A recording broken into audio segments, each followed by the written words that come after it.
Buddy, go at on. my mommy. Go upstairs. Don't go that way. I'm live. I don't see my screen. I don't see me on the screen. Should I? Oh, there we go. I'm blocked though. Come and look. Hi everybody. Welcome to my live chat. You've come to the right place. You've come to the right place. That's a Christopher Walken impression. Okay. Howdy, your butt's in the camera. Oh, there we go. Awesome. Look at this setup. Tori is the brains behind this operation. The arm is quite prominently. Well, let's see if that works better. Howdy, don't move this stuff. Okay, we're gonna go upstairs. Go on.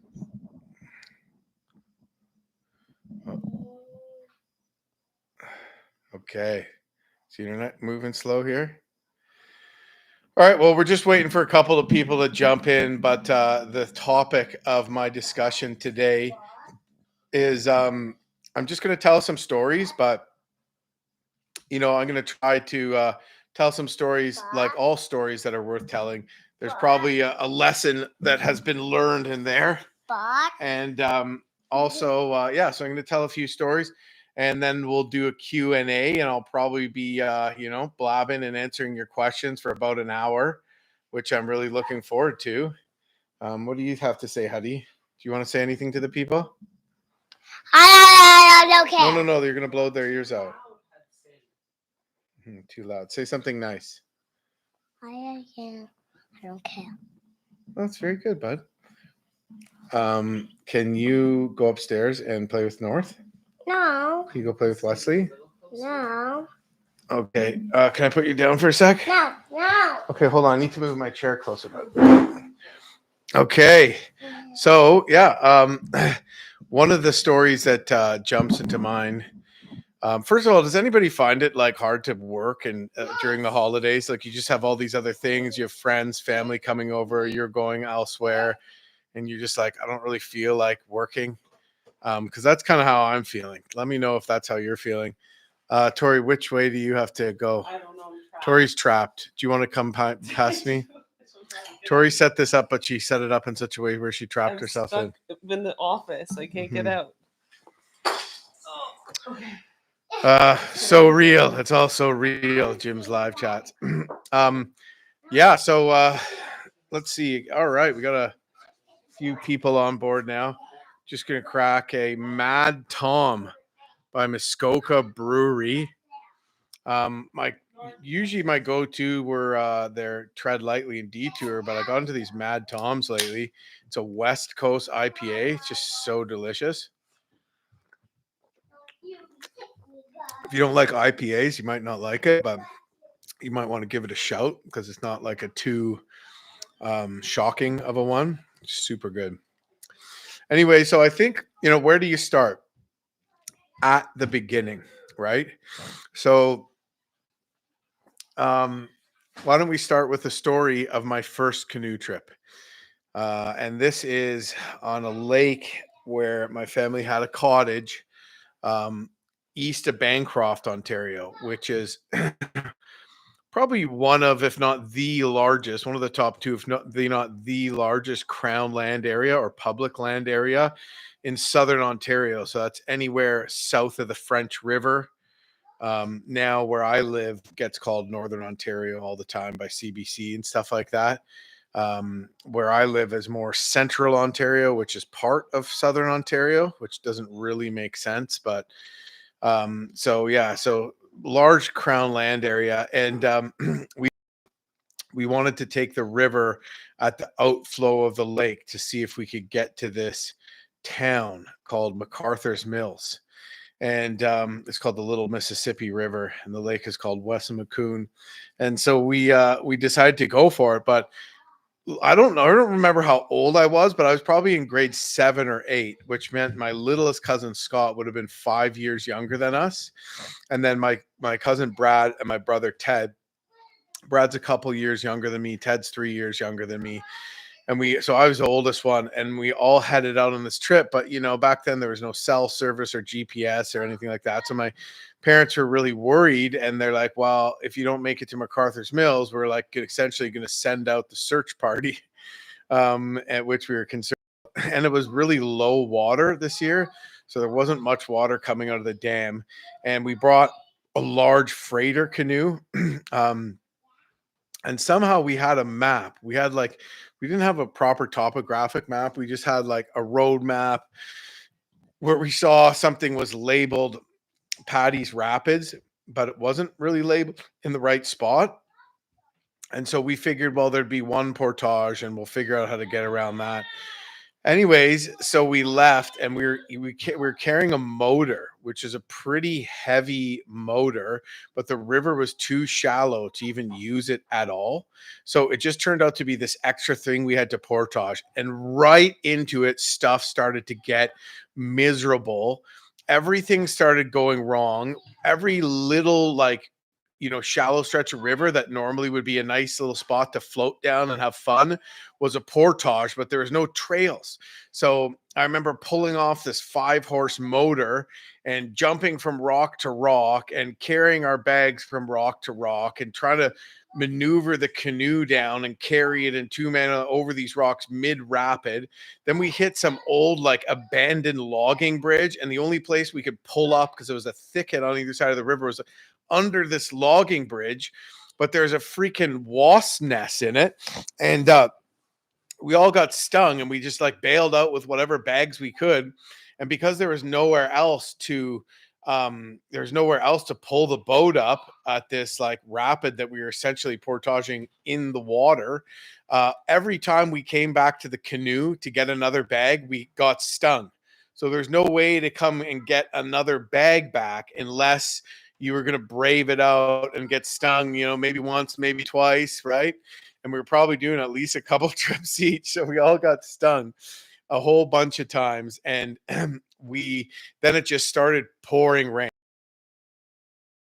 It's raining, and it's not nice out. It's seasonably cold out. This is like this summer, but I don't know, man. It wasn't too summery, let me tell you right now. And so we're going on, and finally we get to this rapids where there's another old bridge. Now there's, I don't know, somebody owns a property in there, and there's some trailer in there or something. It's not easy to get even a regular car back there, or 4x4 back there to this day. But at this time there's just nothing there, and there was no portage trail at all. And so it was just a thundering, raging, class 5, like a waterfall, essentially, right? And there was no way we could get past it.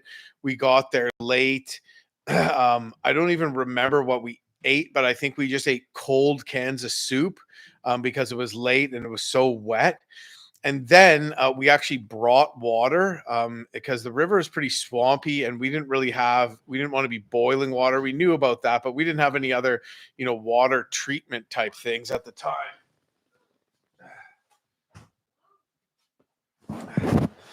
So sorry about that. So we brought a fairly large jug of water.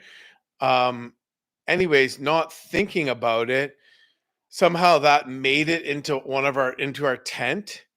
And it was hammering rain outside. We were hungry, cold, and my cousin Scott was probably grade 8, 7, 6, 5, 4, in grade 3. So he's 9 years old. And the all of a sudden this huge thing of water blows up in our tent and soaks all of us. So all of our sleeping bags are soaked because this water jug blew up in our tent and soaked everybody. So I remember my little cousin Scott starting to cry a little bit, because he just was like, I could have been snuggling in my bed with my mommy, and why am I out here? And then somehow we all found this funny, but so did Scott, amazingly, and we all just kind of started laughing at what an absolute gong show this was. Now, because where we got to, we thought it was in the wrong place. We didn't realize this rapid we got to was as far as it was. And then at that point, we weren't really sure how much further the town was and the highway that we were trying to get to was. and this looked like an impossible portage, a bushwhack.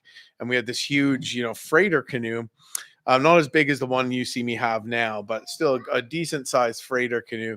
So we decided, well, we were all worried that they're going to send out the search party. Now, if we weren't worried that they were going to send out the search party, we would have finished it. But there's no way of communicating. We were supposed to be done the next day, and our parents, being young, and me and all of us on our first canoe trip by ourselves. It was an adventure, but our parents were obviously worried. So, we had like a machete and an axe and a saw, and we were gonna cut the trail, and then we realized we just had no time, and that we had to go back, which actually made the trip way more hardcore, because going back, we had to go back upriver, and because it was low water, there was a lot of beaver dams along the river, and we were able to like paddle over the beaver dams, or sometimes on the upper side of the beaver dam we could drop the motor because it would be a little space that was deep enough, and we'd bomb the boat and ram over the beaver dam and kind of slide down it and push away with paddles. Well, on the way back up, obviously this wasn't an option, and we also had to paddle up the swift current that was too shallow to use the motor, and then we had to portage and wade the canoe up the rapids, walking the rapids, haul up these beaver dams, and it just started hammering rain. And we were absolutely soaked. And so as we're, portaging up this rapid and hauling the canoe up this rapid in a driving rain, my little cousin Scott, all his job was to keep moving because he was getting cold. And so we just said, Scott, you don't worry about helping, you just keep moving. And so we'd be like, Scott, you're not doing your jobs. And so he was sitting there moving and jumping and, like this kind of stuff. And then we all got back, and I just remember it being like, we all just was like, oh my God, that was the worst. We were like, that was the worst trip ever. But, now that I have the story to reflect on, it seems like it was a pretty big adventure, and there's a lot of fun things, and we did get some laughs out of it just because it was so bad. But there's some things that we learned, like, well, even though you think you know where you're going and you're just following a river, why do you really need a proper topographic map, right? Well, just looking at a map that turns out it had an error in it, a road map, and not even bringing one with us, that wasn't a good idea. And there wasn't an option really to get one at the time either. So we kind of knew that's sort of what we had to do. And, we knew it wasn't ideal, but you go with what you get, right? There was no internet back then, and, yeah. So, all the things we learned, why were we carrying all this water? We should have drinking the river water. We should have done things differently, done this differently, done that differently. We should have, could have, would have. One thing that we did do, we didn't have waterproof packs back then, but we had some people in our family that knew a thing or two about camping, and had taught us one time years back to just pack our sleeping bags and stuff like that, and clothes in garbage bags, and you squeeze all the air out of them and then tie them up like that, and they kind of suction, and they're, as long as you don't rub a hole in them, which happens easily, they're waterproof. So yeah, there's a lot of things we learned from that, about getting warm, about bringing water, about, I don't know, just understanding what a river looks like by its character, just when you start, and realizing, oh, this river is not going to be deep enough to use a motor on, right? So all kinds of things like that. I don't think we got out on another trip for some time after that, believe it or not. But yeah, that was my first ever canoe trip by myself. I never really went to like a canoe tripping camp or anything like that. Always wanted to go on like canoe trips. And actually, that's not true. That wasn't my first ever canoe trip. Actually, me and my buddy, when we were younger, did a canoe trip, but we just paddled from our cottage, which was water access, to an island camped on the island and paddled home. But so that was my second canoe trip, but it was a real trip where there was a river and there's portages and there's navigation, and wasn't just an easy paddle yo-yo there and back, right? So yeah, lots of stuff learned from that, and kind of fun to reflect on for sure. And it wasn't till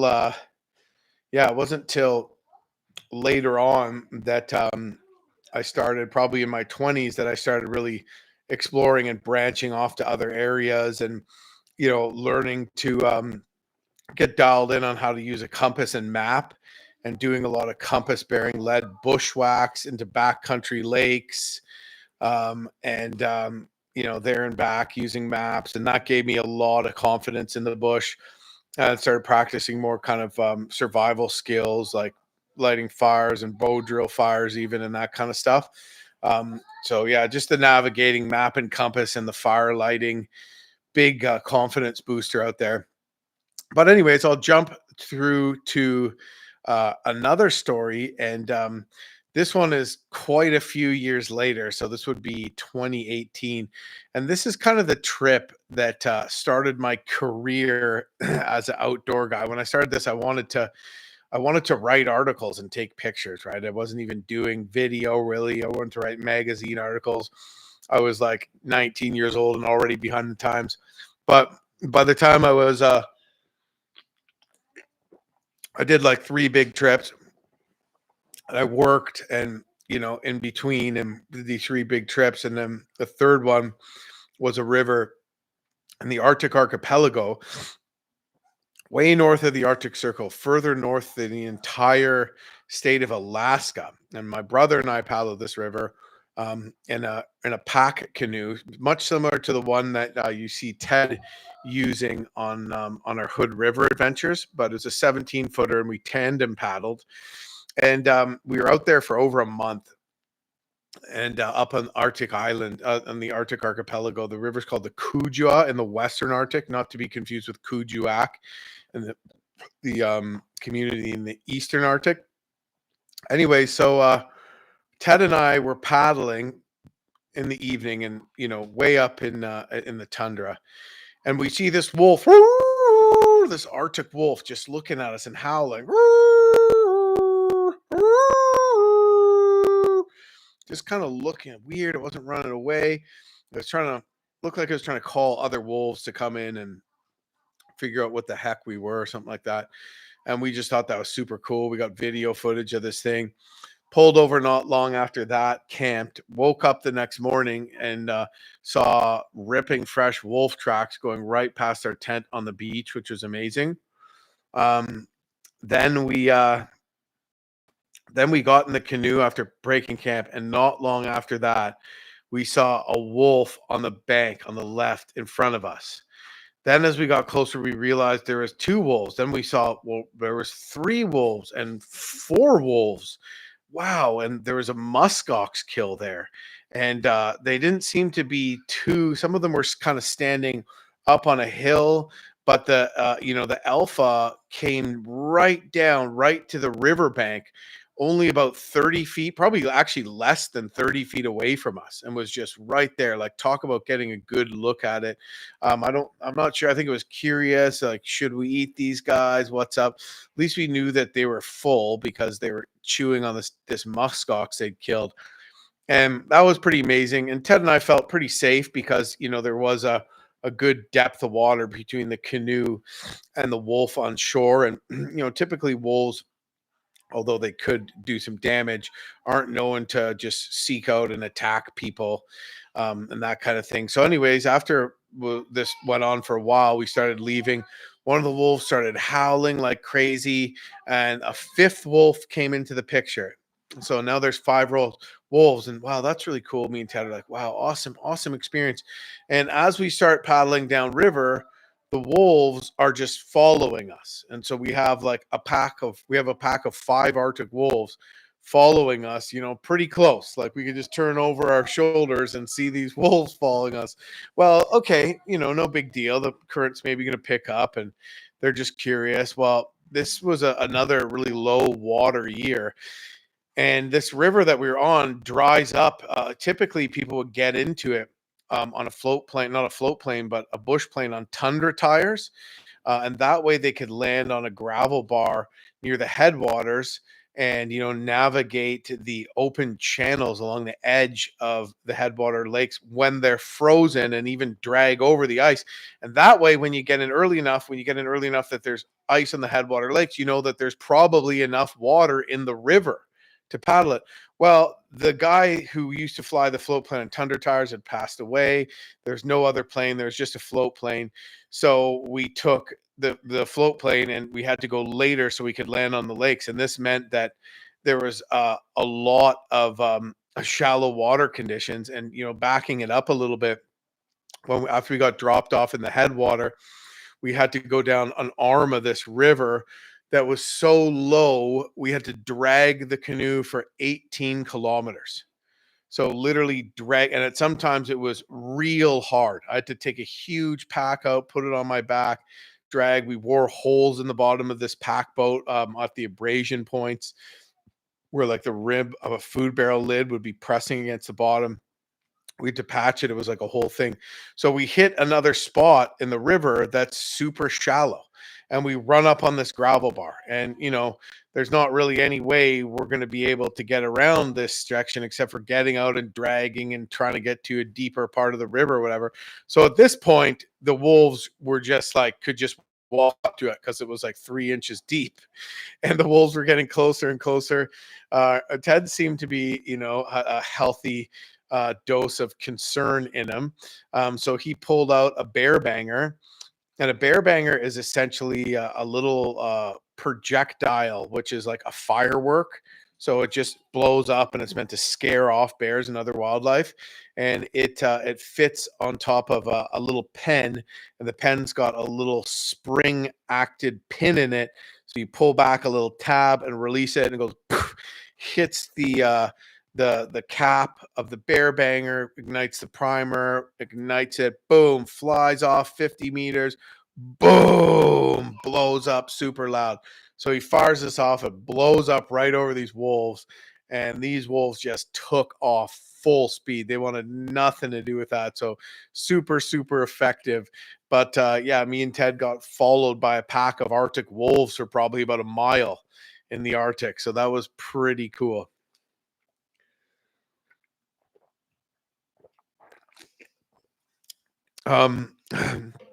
So what did we learn from that? Well, we remember that bear bangers are a pretty darn good thing to carry around, and usually wolves don't attack, but sometimes if they don't really have a reason to fear people, they might think, maybe I'm gonna eat this dude today, right? So anyways, yeah, the bear banger works. And other than that, I don't really think that there's any lesson other than it's just a really super, super cool experience. And the lesson was, even though it was a little scary, that to cherish those things. And that's one of the things that makes these type of adventures so legendary, And speaking of animal stories, there's a trip I keep talking about. I've touched on a few times in a few of my my lives, which was probably the most hardcore canoe expedition I've ever done, and that was maybe not the most insane and dangerous, but up there. It was the most challenging. So we on this trip, logistically, we drove to Baie-Comeau, Quebec. Then we took the only road into Labrador. I think it's called the 538. I forget, three something like that. Up to Labrador City, not paved, super terrifying road. And then we jumped on a train that went up to this town called Shefferville, which was an iron ore community that I guess Mulrooney government shut down, who was from Baie-Comeau actually, but he shut it down in the 80s. And so it was kind of like a defunct iron ore town, and but the train still ran. So we got on that train. Then once we were there, there's other roads in the immediate area, but no actual roads linking back to the main road system of North America. So already there, you're, a float plane or train access only. We jumped into Lake Atikamegan on the Iron Arm and portaged over a height of land into the headwaters of the DePaul River, went down the DePaul a ways, then portaged over a height of land between the DePaul and the mighty George River. Now, the DePaul meets the George River, but we needed to go up the George. So if we had paddled the DePaul all the way to the confluence of the George and DePaul, we would have had to gone 30K up the George. Instead, we only had to go up the George 11K. And this trip, we had a friend bail fairly last minute, and we desperately needed a fourth. So there's a family friend, this guy Marty, who'd been like living in the woods while he went to UBC, and he had an apartment, but to save money, he sublet out his apartment and just like lived in the woods, like on the campus, wherever, was somehow still getting like incredible marks. Which except one time he like lost all his textbooks because he didn't forgot what like root ball he shoved them in. Anyway, so we knew he might not have like a ton of canoeing skill, although he'd been on a few trips with us where we almost killed him before that. But we thought at least he'd be tough enough to handle it, right? Because he's just been living outdoors like a homeless dude, like pretty much, right? So anyway, so whatever. So we managed to get Marty in, and I rolled out the maps. I gave him this pitch. Where are we going? Labrador. Anybody that hears the word Labrador will get goosebumps if you're even the littlest bit adventurous, right? So somehow, as I was presenting this route, poring over these topographic maps with Marty, he had missed the part, or admittedly, maybe I'd sort of glazed over the part where we had to go up the George River. So after we crossed over the height of land between the DePaul and George, we picked up an unnamed river. We followed that right into the George. And as soon as our bow hit the George, Marty was in my bow and he looked downriver, think we were going that way. And I steered the boat to the right. And we started paddling in this current. And you could just see the river coming in from above us ahead. And it was just dominating, and very soon we realized that paddling was just not going to work. And then it just connected with Marty. Somehow he didn't know this, but all of a sudden he looked back and he's like, "We're paddling up the George, man." And I'm like, "Yeah, Marty, you didn't know that?" And he's just like, kind, like he just was like completely didn't know that we. Oh, we're buffering here.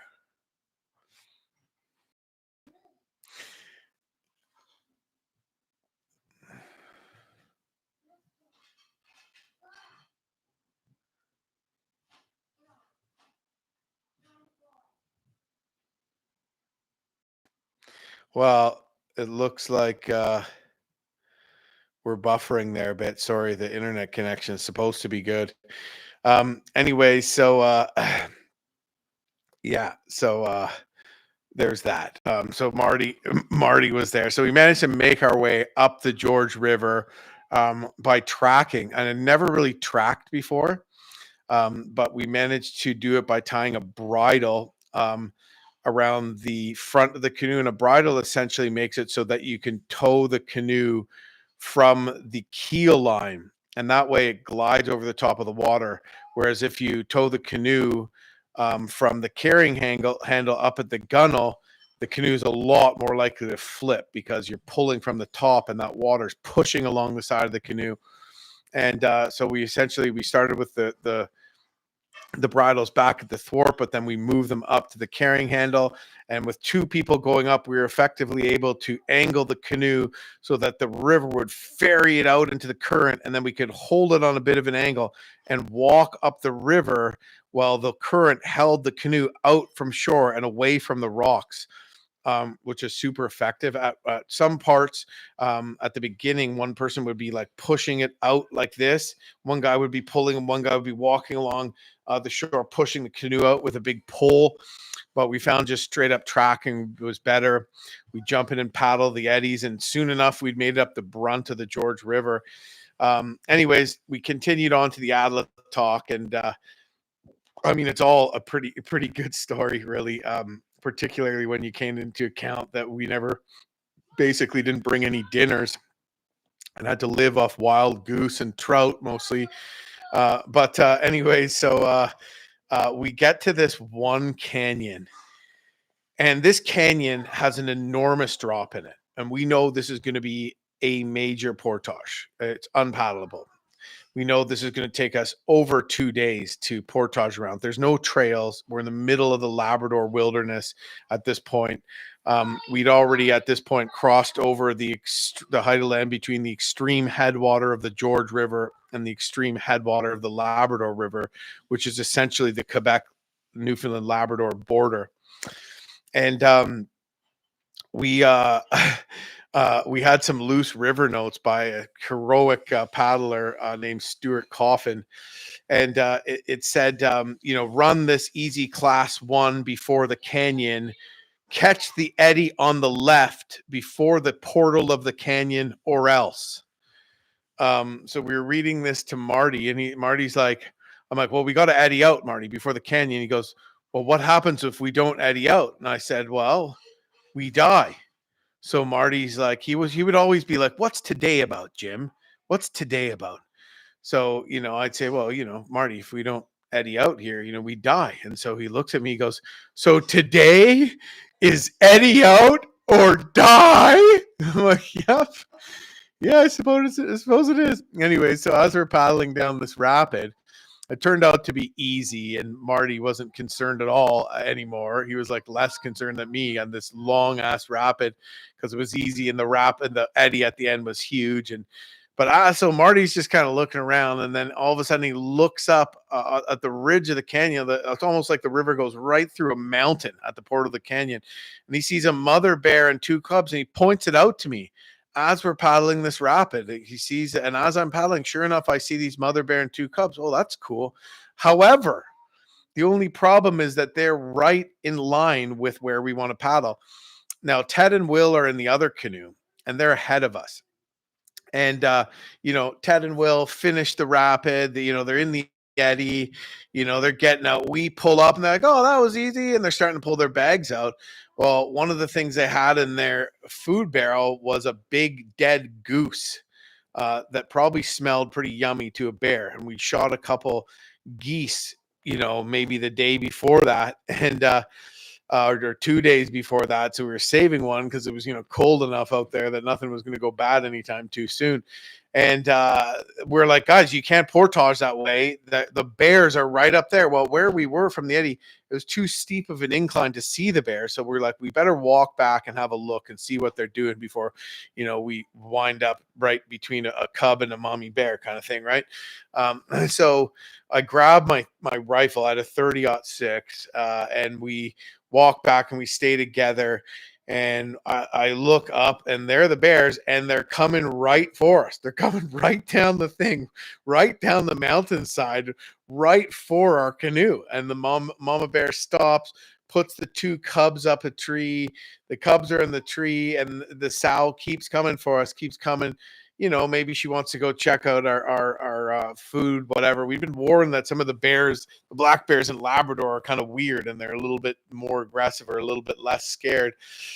So I said, okay, so I'll fire a warning shot. So I fire a warning shot, boom, with my 30-06, well away from the bear, but it hits some rock scree and kicks up dust. And, it's a big, heavy rifle, like boom, it sounds loud. You think this would scare the bear away? Well, it kind of did. So, the bear kind of turns around, hears this big noise, and it started walking slowly back up the mountain. So, what do you say? What do you say when you want to get a bear out of you? What's the protocol for scaring off a black bear? Make noise, make lots of noise, yell, bang pots together, all this kind of stuff. So, sure enough, well, that's what I should do. So I start, oh, thank you. Thanks for the donation there. So we make some noise. So I'm like, hey, beat it. And Marty's like, get out of here, bear. And like this really weird voice. With that, this bear 180s super fast all the hair stands up on the back of its neck and along its spine like an irate dog, 180s and just starts barreling at us, like running at us, right? And so at this point, I had the gun. So my buddy Will is trying to film, which we have footage of this. And all of a sudden, the footage is just Will's feet running. And so, him and Ted were like speed walking away, right? So I'm like, guys, don't run away. Don't run away. Stand close together. Stand close together. So I get up on a rock to make myself look big. They come close. Of course, the last thing we want to do is shoot this bear. It has 2 cubs that would for sure die if we shot it. And so we don't want to do it unless we absolutely had to. But luckily, as I was running down the mountain, it smashes into this patch of really thick alder bushes. And anybody that's walked through alder bushes much knows that they're the worst. So actually the bear, when it made it through the alder bushes, wasn't running anymore. So that kind of emotionally slowed it down and physically. And it got out of the alder bushes and stood up on its hind legs to look at us.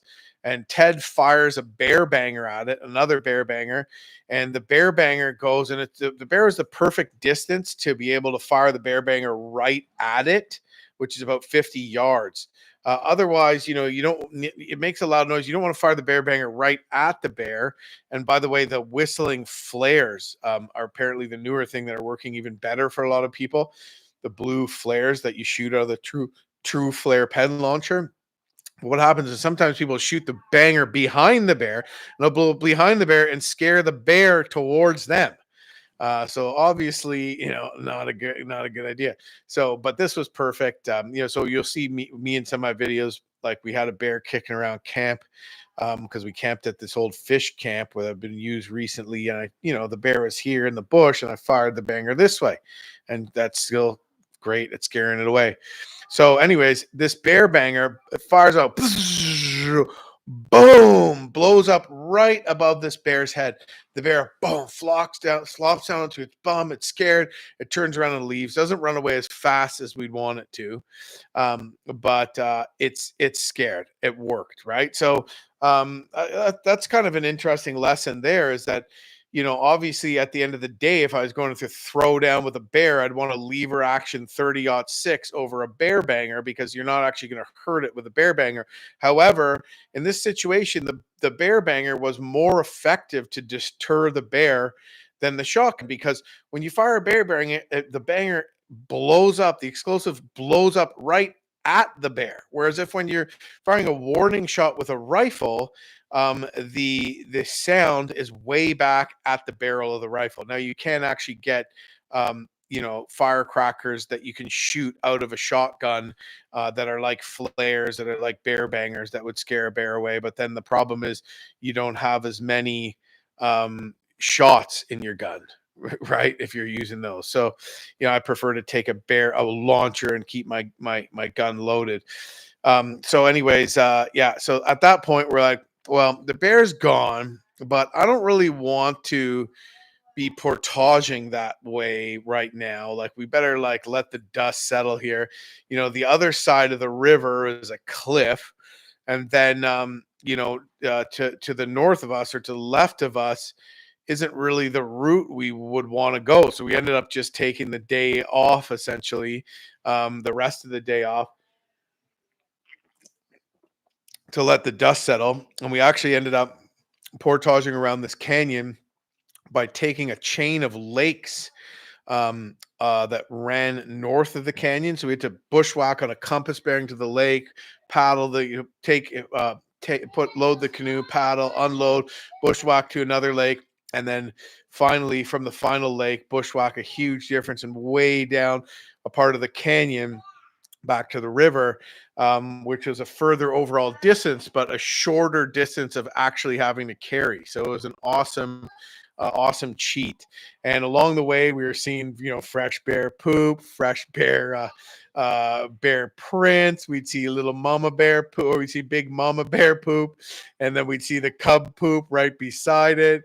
And so we're like, so we would bring our gun back on the portage.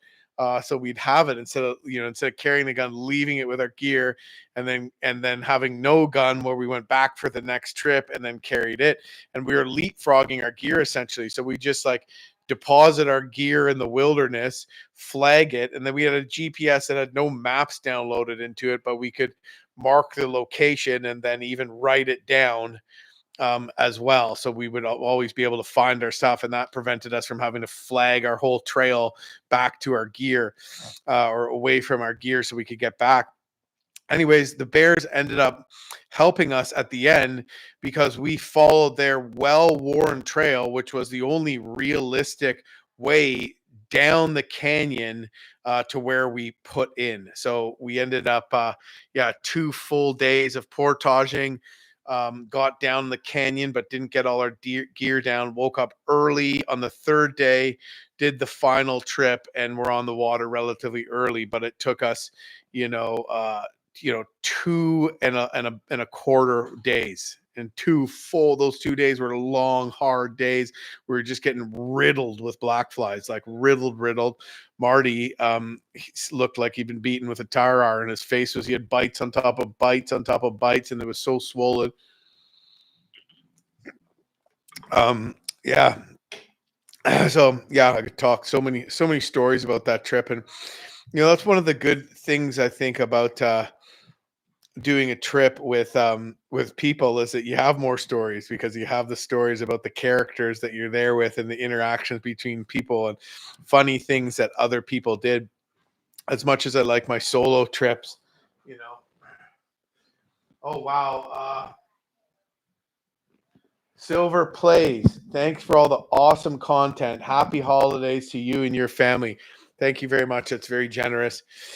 So I mean, there's a bunch of lessons learned there for sure. The bear bangers not scaring bears away, or the bear bangers doing a better job at scaring bears away than the guns. And also the one another kind of cool lesson was that sometimes you got to kind of change up your plans on some of these trips when you're presented with something that might be a little bit different than what you'd anticipated going into this. And we started this trip, we thought, well, we just kind of portage the canyon, we'd maybe lower down a really steep hill, we might have to use ropes at the end, run the final rapid, but cheat the portage a bit.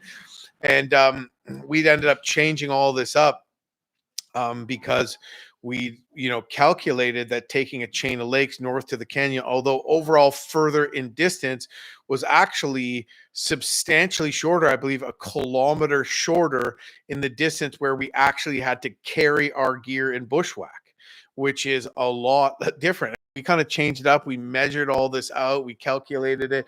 We did a couple long compass bearing led bushwhacks, and to do this, because our topographic maps are old, we read the declination diagram so we could adjust between true north and magnetic north after we took our bearing.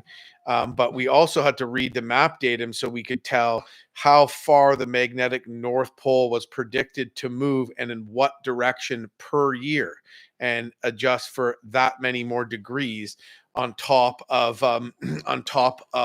what the declination diagram said. Right. So it was made in, let's say, 1983 or something. And then it said magnetic North Pole is moving, to the west X degrees per year. So, you add on how many years you're there past 1983, and you add that onto the declination diagram, and you go. So it was such these kind of trips, it's such a cool feeling to be able to really use these skills and hone, practice them before you go out there, and just really use these real navigational bush skills when you're in the middle of Labrador and you're completely have to be self-reliant.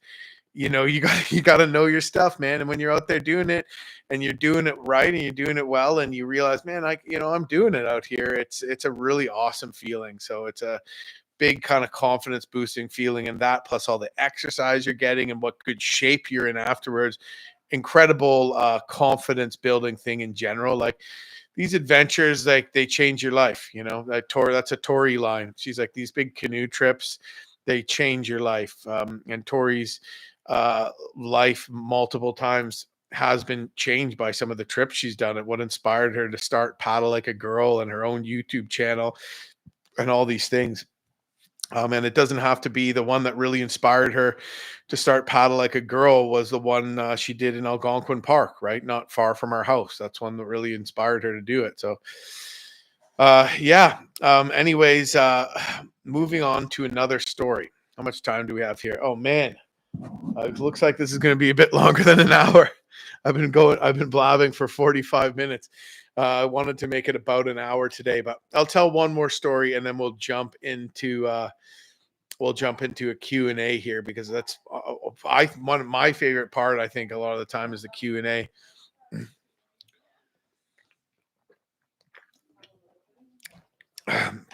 So this story I've told before, but not for a long time. And this is, oh man, I actually have two stories. So these are, I've one story about getting caught in a blizzard that I wanted to get to in the middle of Arctic Quebec's Ungava Peninsula on a solo expedition.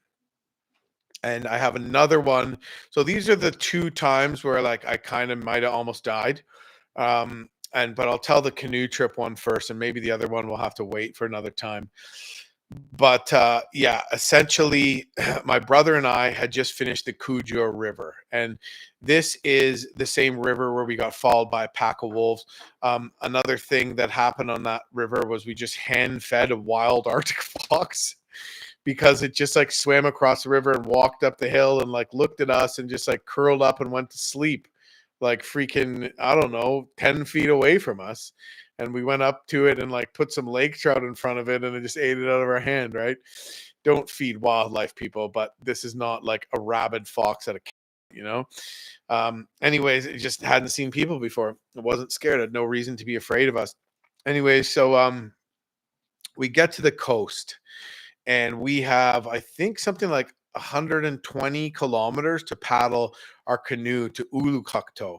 Now we'd started in Cambridge Bay, so we flew out, got dropped off, we paddled the river, then we paddled the coast all the way to Ulukakto and flew out from Ulukakto, which let me tell you increases the price of your ticket a lot because you can't buy a return ticket. So this is one of the reasons why this is an expensive trip. Very expensive to say the least, but so worth it. Never regretted it. Me and Ted slapped it all on our credit cards. Anyway, so we get to the coast and there's just crazy wind. We're looking out over Minto Inlet. This is on the Beaufort Sea, right? We're further north than all of Alaska. Out of the inlet and way over to the other side would be, Siberia, and we were up there in the Arctic Islands. And when we told this guy on the plane where we were going and that we were going to paddle along Minto Inlet, his eyes just widened and he looked at us and he's like, there's a stretch of towering cliffs that line the shores of Minto Inlet for 30 kilometers long. And just like the dreaded cliffs of Minto Inlet was my takeaway from that story. And the guy was serious. He was terrified of us. And the reason for the fear is because when there's a stretch of cliffs that you're paddling on and it's the ocean, how do you get out of the water? What if the weather gets bad, waves blow up? You can't get out and pull your canoe up because it's a cliff. And plus the waves might break, wash you into the cliff, smash you into the cliff. Then there's also something called rebound waves, which create slop. So waves are coming in like this, they're hitting the cliffs, they're bouncing back, and it makes all these crazy conditions. And 30 kilometers of towering cliffs is just absolutely a major hazard, especially on the Arctic Ocean. Well, Ted and I had read a trip report from some very experienced canoeists that they'd run into super sketchy weather, and it wasn't a super complex trip report, but they'd essentially said they'd ran into bad weather and there's big waves and they're windbound, and it was sketchy paddling and all this kind of stuff. And so we thought they ended up getting a pickup in the end because they couldn't paddle. So Ted and I were held up in this old missionary's cabin that was, I believe, built in the 40s, because at this area in Minto Inlet, the Inuit used to spend about 3 months of the year there, hunting seals. Ted found a polar bear skull there. There's old whale bones. There's sand dollars on the beach. Very, very cool spot. And yeah, so the missionaries built a cabin, and we're trying to convert Inuit people to Christianity. And so we were in this old cabin, but it just leaked like a sieve, and there's just water pouring down all around as it hammered rain forever. And there's like a little bed jammed in the corner in the only place that wasn't like a consistent downpour of water. We had like buckets trying to collect the water everywhere. It was quite the scene, to just thunder and lightning and pouring water down onto the ceiling in this old missionary's cabin. Like, it was pretty cool. And here's where the lesson learning starts. So finally, me and Ted are just like, this is crazy. We've been there for 5 days, and we're starting to get stir crazy. We're just like, this is just how it always is here. Like, I guess this is just what people are paddling in. Like, I guess we better just head out. So this was a very stupid decision, but we thought, okay, well, we'll just turn back if it's a major issue, right? Because the cliffs don't start up for a little while. So we get into the canoe. We're starting to paddle. We actually found a really cool old historic Inuit site. Ted had like some stomach cramps, had to pull over and like have an emergency numero deux. And, so we weren't really in good shape, and the winds were strong, but we didn't realize we were kind of partially blocked at this point. And as soon as we rounded the corner, we started having a beast paddle, and we were trying to beast paddle into the waves so much. And this is where we kind of blew it, because we'd gotten into the waves so much that at this point we couldn't have turned around, because the wind and waves were so big and forceful that the waves would have surfed our canoe. And they would have forced us into uncontrollable surfs, which, even if you're an expert canoe surfer, you're probably dumping. Well, dumping out here, you're going to die. Like, it's pretty much just absolutely not an option, right? So we couldn't really turn around at this point.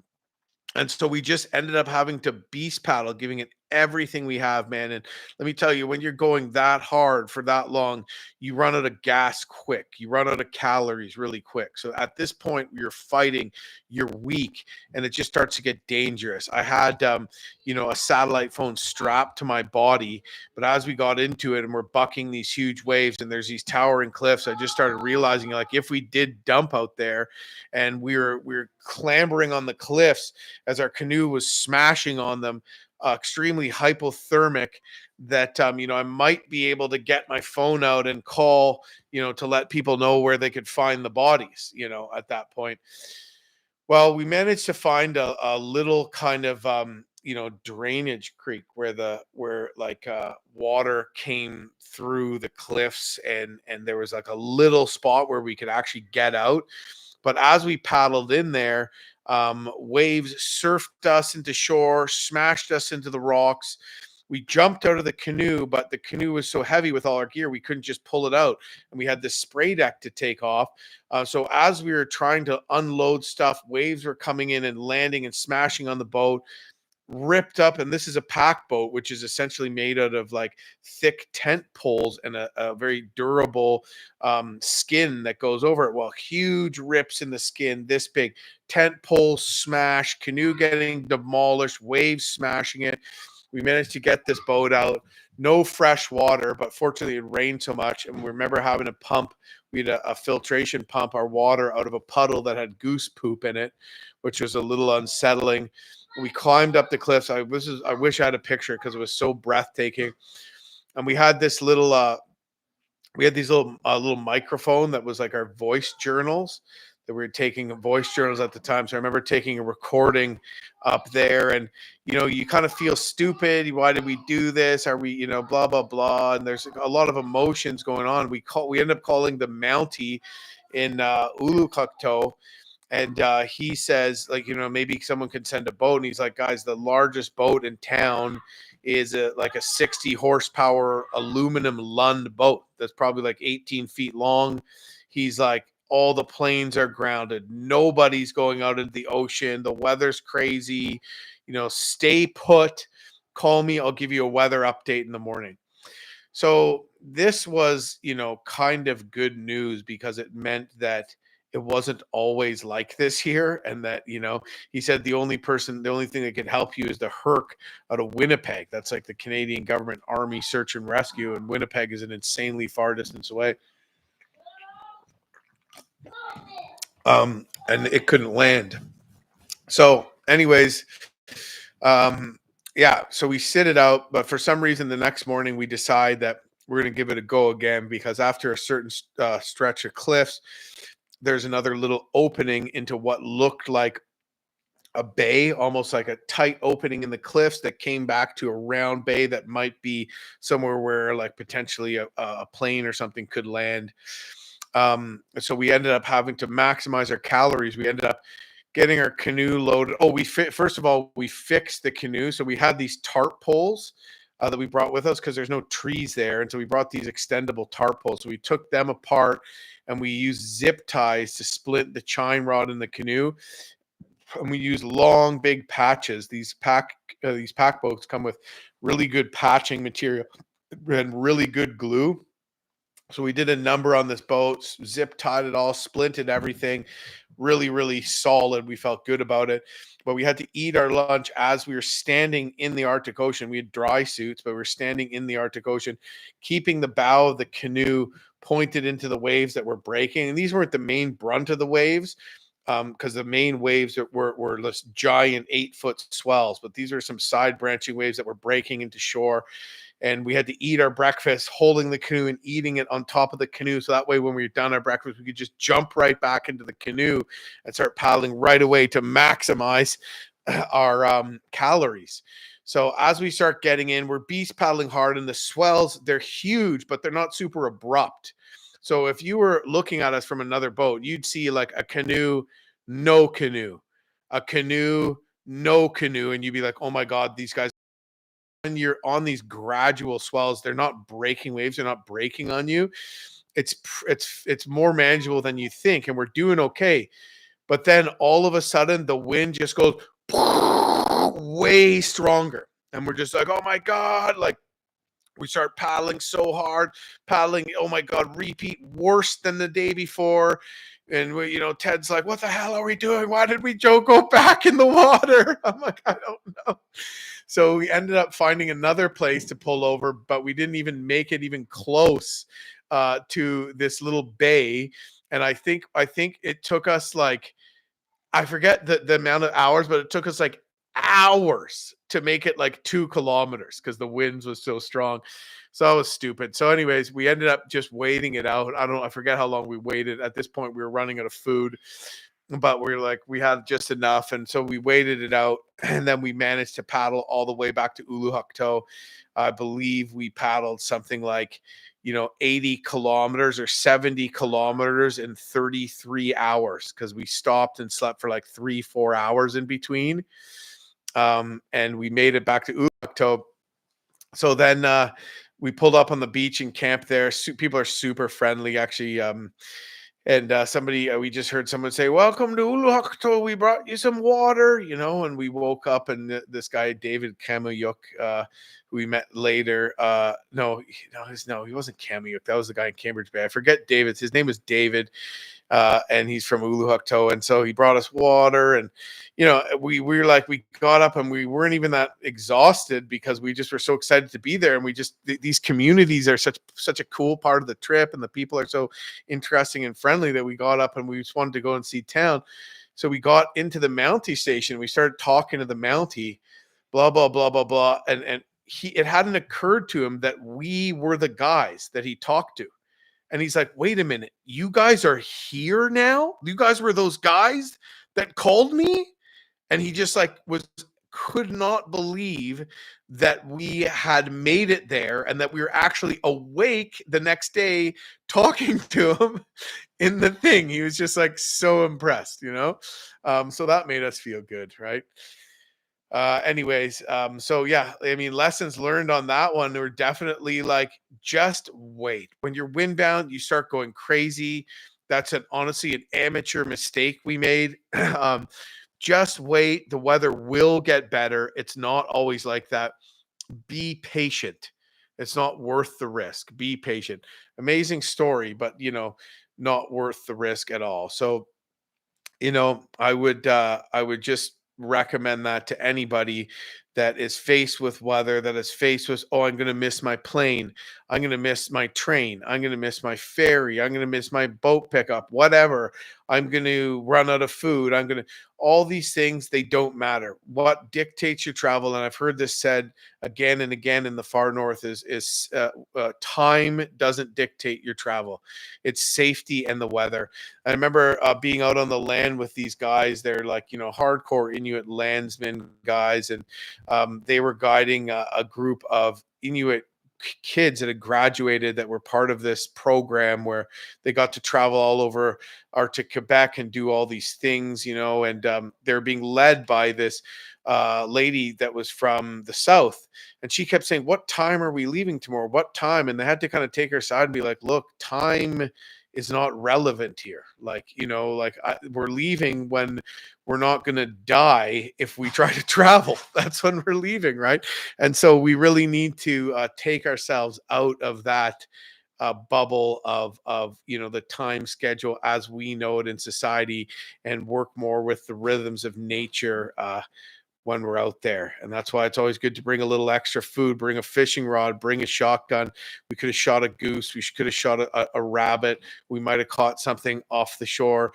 And at the end of the day, even if we didn't, we probably could have been fine if we had to go hungry for 2-3 days anyways. Right. So, yeah, anyways, I guess I'll have to save my Arctic story for next time. But those were my canoe trip stories. So maybe I'll do another live where I talk about winter expedition stories, because I have two that are crazy.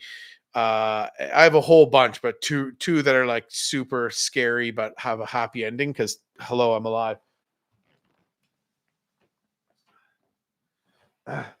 Okay, I'm just pulling this closer here, so I know my camera's here, but my screen is here. So this is where I can see all the questions that are popping up here. I hope the audio is better today. I know the internet isn't the best at my house, but I hope that you're hearing me okay. Yeah, so if anybody has some questions, ask whatever, try to keep it related to the outdoors, obviously camping. You want to hear another story about something, any suggestions. Tori's watching the kids right now, so she can't really field comments, so I'm just going to try to bungle along and read them as best I can. Okay. I'm curious how much a trip to Alaska or the Yukon cost all in. Well, that really depends. You can, like, for example, the Teslin River that me and Tori did is pretty reasonable, because you can fly to Whitehorse, Yukon, and, it's not cheap to fly to the north, but if you're flying to, Whitehorse or Yellowknife, it's a lot cheaper than flying to one of the communities. Where things get really expensive is where you have to, you fly from, let's say you live down south, so you're flying from Ottawa or Montreal or Toronto, or even Calgary or Edmonton. But if you're already out west, typically you're going to the Yukon, typically you have one less stopover. But for me, I have to drive to Toronto, I have to fly to Calgary or Edmonton or Vancouver, usually Edmonton or Vancouver. Then I have to turn around and fly. Sometimes there's a day layover, fly up to Yellowknife. Then from Yellowknife, Northwest Territories, I have to fly up to, say, Norman Wells or one of the communities. And that's the flight that really gets you, is that last one, price-wise. But if you want to paddle the Teslin River, you can just fly to Whitehorse, get Up North Adventures to shuttle you to the put-in at Johnson Crossings. No float plane necessary, which is a huge saving, because float planes are expensive when you're flying large distances in the north. And then you paddle to Carmax. There's no park fees. There's no park. It's just all public land. And then you get picked up at Carmax. So, that trip, you can probably do for a couple grand, but you got to buy food and stuff, and there's baggage fees. So, but if you want to be doing a trip like the Hood River, like you're gonna just like the Hood River trip. Ted put out a video. He did he took a risk and put all his videos into one, and hopefully that blows up for him. But even though my videos were all getting like, the first ones were getting like 100,000, 75,000 views, and now they're all up to like 40. But even that, he's not going to cover it. Like I did that whole trip at a loss. But it's just, you got to do what you want to do when you're doing what I do, because you have to keep that passion alive. If it becomes just about money and getting views, you might blow up, but then you might, make more money, make more views, but then who cares? Because the whole point of doing this is to get to do what I want to do. And when people say, well, it's not all about money, that's very true, because it's not all about money. But when someone says it's not all about money, it doesn't necessarily mean what you think it means. Like, for example, all my business expenses are really cool shit I get to do. So like, so when you look at how much I make at the end of the year, it might not be nearly as impressive as somebody else, but all my business expenses are wicked stuff I want to do. So so it's not all about money. Anyways, do you have plans to build a log cabin possibly? Maybe replace the cabin at the lake one day. There's something so charming about that cabin. It reminds me of the old cabin that my grandfather and my dad built back in '68 that I grew up at, that had such an impact on my life. I wouldn't tear it down, but it would need a lot of work. Like I don't want to make it and build it and make it so huge and stuff like that. But it needs a lot of foundation work, which is just something I just don't want to do. And I'm just, but like, it's so hard to find anybody to do work on cabins up there, and it's so expensive, because it's so remote and all these things. So I'm probably just gonna have to suck it up and get under there some jacks and fix all the foundations. As far as building a log cabin on my property, there's not a lot of flat area on my property at all. But it is something that I would consider doing.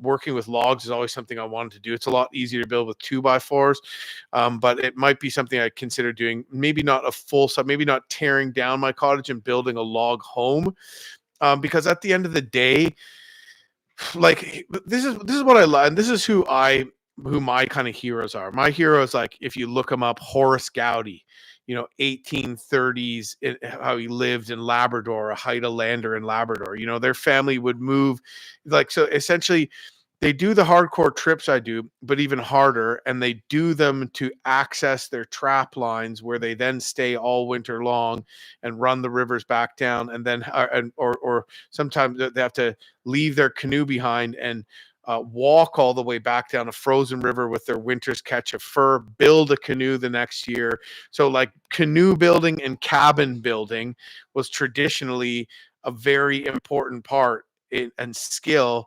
And oftentimes cabin building big enough for your whole family was a very important skill in the lifestyle, the authentic old lifestyle of people who kind of, are what my lifestyle is closest to in a lot of ways nowadays, except, you can't make money, portaging furs anymore. So I have to canoe with a video camera. But yeah, so that might be something to do, log cabin. First thing I'm going to do up there is fix the outhouse, because it's a death trap and the stairs up to it are a death trap. Then I want to put in a wood fired cedar hot tub, a tent platform with a roof, a big canvas tent, get a sick glamping tent up there for guests. Got to fix the foundation, put in a wood shed, put in hot water on demand, put in a little shower, an incinerator toilet, have it still real rustic, put in a new wood shed, few other cool things, projects, and redo the porch, docks. Oh man, I've got a lot of work to do up there. But yeah, at the end of the day, I also want to be not just tied to a long super long build, especially one that I've never done before is build with logs, because there's so much exploring I want to do. And ultimately, I think probably that's what people like to see too, is me just getting into the backcountry. Already have an epic spring ice out trout fishing loop planned right for my cabin. So compare to trip costs on Coppermine, float plane, professional guides, travel insurance, $14,000. That's actually not bad, because you know why? Is because the Coppermine, you can finish the Coppermine trip in Kuluktuk. So you're taking one float plane. You don't have to take a float plane back. If you do, sometimes there's so many people on the trip that the guiding company like Black Feather or whatever will actually take a Twin Otter back instead of a commercial flight. But still, it's cheaper because you don't have to get a pickup and because there's a lot of people. But in general, those guided trips are way more expensive than the non-guided trips. But if you look at our Hood River adventure, we're talking about $19,500 just for the float plane charter. You know, like, let that simmer with you for a minute. We had to pay the guy to fly out before we were even on the plane, cash fuel, fly back, fly us out the next day really, really far till he was running out of gas, land. We had to pass him jerry cans, refuel the plane, takes off, lands, drops us off, flies back, lands, refuels, flies back, and then more or less the same thing on the way back. I think all in, it was like a 4.5 hour flight from the Arctic coast all the way back to Yellowknife. So it was like hardcore, you know. And then I managed, like, you know, if you're looking at canoe rental for 3 weeks, that's going to be pricey. Me and Ted split the float plane charter, so, you know, roughly 10 grand each. You know, so you're probably that Coppermine trip is going to be less.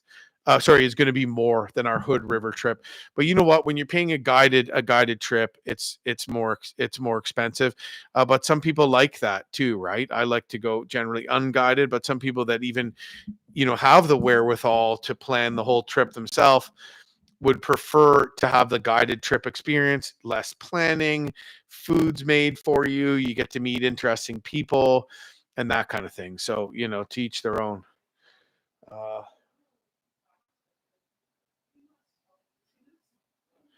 You should do a YouTube live chat from the Arctic sometime with your Garmin InReach. I don't know if a Garmin InReach, you can't stream, you can only send messages, but you could do one with like Beacon, which would be pretty wild. They're super spendy though. There's other things. I think there's other satellite internet devices that you can actually tether to your phone too, that maybe aren't as big as a Beacon, but that's a cool idea. ATV rider, what does pike taste like? We had a lake poison because the pike got out of control. One guy I watch throws them on the bank when he catches one. Yeah, I mean, if the pike got out of control in that lake, it was probably because they're introduced unnaturally, and they would have just been wreaking havoc on native species. Like, you know, you have like a pristine speckled trout or brook trout lake. Someone throws pike in there, they just predate all the other fish, eat everything, they get out of control, and they just wipe out the native strain of species, and so they'll never come back again. So, you know, that's not bad. Pike, it really depends. In cold northern waters, they probably taste better than further south. In the spring, they taste better. Ice fishing, late winter, they taste better. I think what turns people off of them a lot of the time is that is the bones. So now that Tori hates bones and fish, and Huddy loves pike, he loves fish, but you got to really worry about the bones when with the kids. I've gotten really good at getting those bones out. I don't care about bones, at least knowing which pieces are bone free. But yeah, it's a pretty light tasting fish. The texture isn't as melt in your mouth as walleye. It's a little bit more texture wise, maybe a little bit closer to smallmouth bass. But you cook it up right, it's juicy, you season right. I mean, it's not my favorite fish because one of the reasons they're so hard to clean. But I think a good spring pike is pretty darn good eating. I hope you release a long version video of your trips. Grimace 79. Yeah, I usually do a long version after my trip's over. Eventually, a few months later, I put out a full doc, which is essentially all the episodes back to back to back. And that way people can watch for a bit, they can stop watching, and YouTube will pick up when they start again. They can watch the full series without having to find a playlist and figure out what's episode one, what's episode two, and that kind of thing. So that's pretty good. But yeah, I've also been doing special episodes with a condensed version. But on YouTube, the same thing doesn't work to engage people always the same time. So sometimes you have to change it up. So this time, I might put out a video that just really is a condensed version of the river part of the trip. The lakes were very substantial on the Hood River, and they were sort of a lot of the same. The first day we were catching all these big fish, which was awesome, but then we had like kind of perfect weather and just paddling all day. Some cool wildlife with the moose, but overall a lot of the same thing happening every day. When we got to the river, it was different rapids and waterfalls, scenery and caribou there, and all these more electrifying things were happening. So yeah, I might do that like that. um, when eating pike, you can't just chow down. Somebody's saying, KM live life. Yeah, if you're eating pike, you might be just like, you might want to bite it and pull away to see if there's any bones in there. Again, like, I've just gotten really good at cleaning them with a sharp knife. So my kid just chows down. So I have to be, careful to make sure I give him nothing so he doesn't choke. So you gotta kind of know what you're doing. You gotta be careful. If you just start chowing down, you might end up with a fish bone stuck in your mouth. So that's good advice. Do you do any trapping around where you're at? I don't do any trapping. I actually have my trapper's license, and I'm a registered trapper. I've done a little bit with some friends that live not too far from here. So I've done some beaver trapping and eaten beaver, but beaver is a pretty good way. If you're a trapper, you have to get around here 30 beaver a year, or else you'll lose your trap line. There's no quota on anything else, but you got to trap 30 beaver. And that's a way that they can keep the population in check, because the beavers can cause a lot of damage to private property and roads where emergency vehicles go and all this kind of stuff. And also at the same time, um, you can also eat beaver, which are healthy and abundant, and they're a rodent. And if you're meeting your quota and you're not going over, it's super sustainable. So like arguably a lot more ethical than buying your meat at the store. So you know what, it might be something I might get into. I don't know. I got a lot of stuff that I got to do. Anyways, yeah. Almost 300 watching. Come on, people, hit the thumbs up. Oh, that's awesome. Good turnout today. Maybe it's because the internet's not as horrible as last time. Also, maybe people like hearing that maybe is a good topic.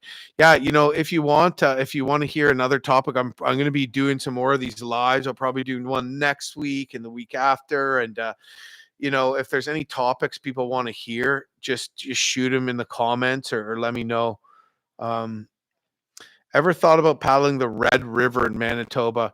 No, I haven't. I'll check that out though. But yeah, I hear there's like giant catfish in it. Is that true? Is that the right river? Uh, any good chicken recipes?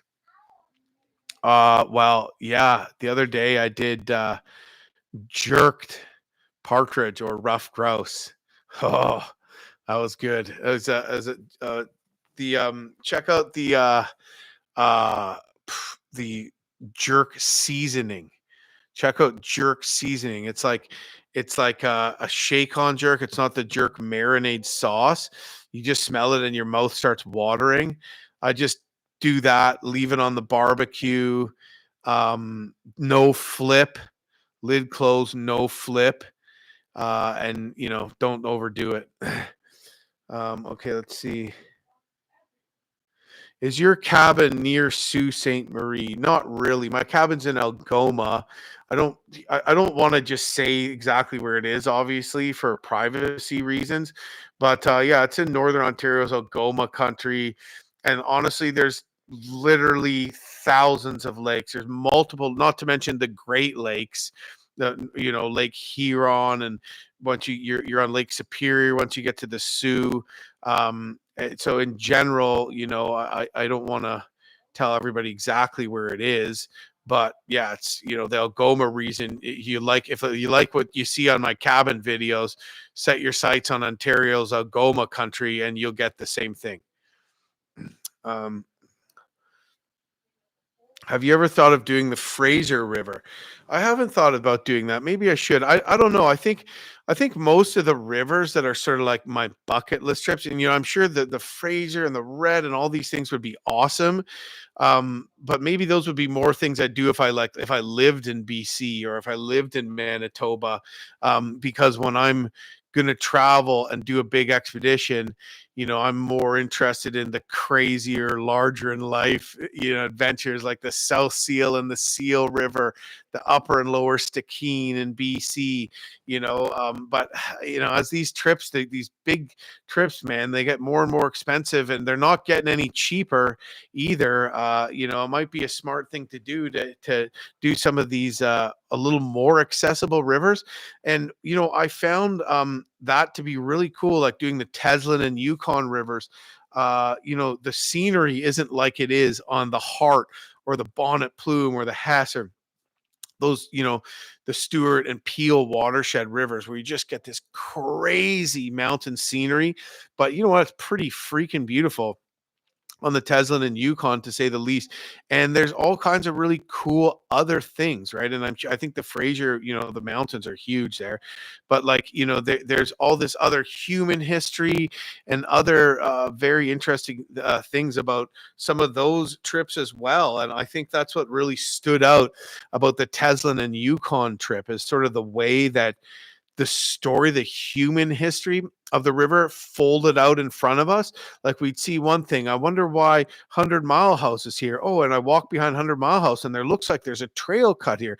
I wonder where that is or where that goes. And then the next thing, I see something else that explains a bit more of that. And by the time we saw the steam powered stern wheeler on the island near Hootalinqua, and I read a plaque and I sort of put it all together, this sort of like, it was almost like a bit of like a mystery that I was putting together, and just putting your feet in those same places where people did a long time ago, when the world was a very different place, and just imagining what that was like and what their lives would be about. Man, it's just like, oh, sometimes I just so wish I could go back and see that. I just have like a longing for that kind of stuff. Sometimes I just find history to be so cool.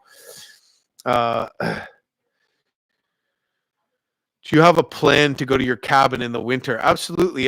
If you check out my last video, I got in there, didn't get any deer, but had what I consider to be a super exciting hunt. Seems to be, I mean, anyways, there's easier way to get deer than the way I try. But anyways, I laid in some wood, I closed it up. But yeah, I actually, we have a Renegade, Skidoo Renegade. So you have to have a snowmobile pretty much to get in there.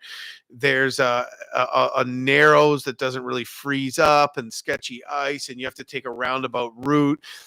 So to get into my camp in the winter, it's like, would be like a 25K snowmobile mission, snowshoeing mission. So trying to haul in there with the kids and everything like that, unless you're like winter camping along the way with the kids, it'd probably be like a 4-day adventure just to get to the cabin. So we're gonna snowmobile in. I'm gonna be hopefully, well, I should be getting a big workhorse sled or snowmobile, as you may know it as, or snow machine. And I'm going to be hauling. I'm going to get one of the toboggans that my buddy Ryan at Yukon Expedition Sleds make. And then I could haul in tons of gear, all our clothes and everything like that, and tons of wood, bring in the canvas tent, do some ice fishing, and snowmobile in there. So yeah, you're gonna see us. We might go up a couple times, or we might just go up once for like 3 weeks. So stay tuned for that.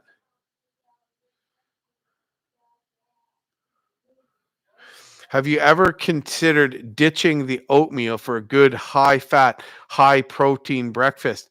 Not really, but I don't know. Tori was making these breakfast burritos. They're so good.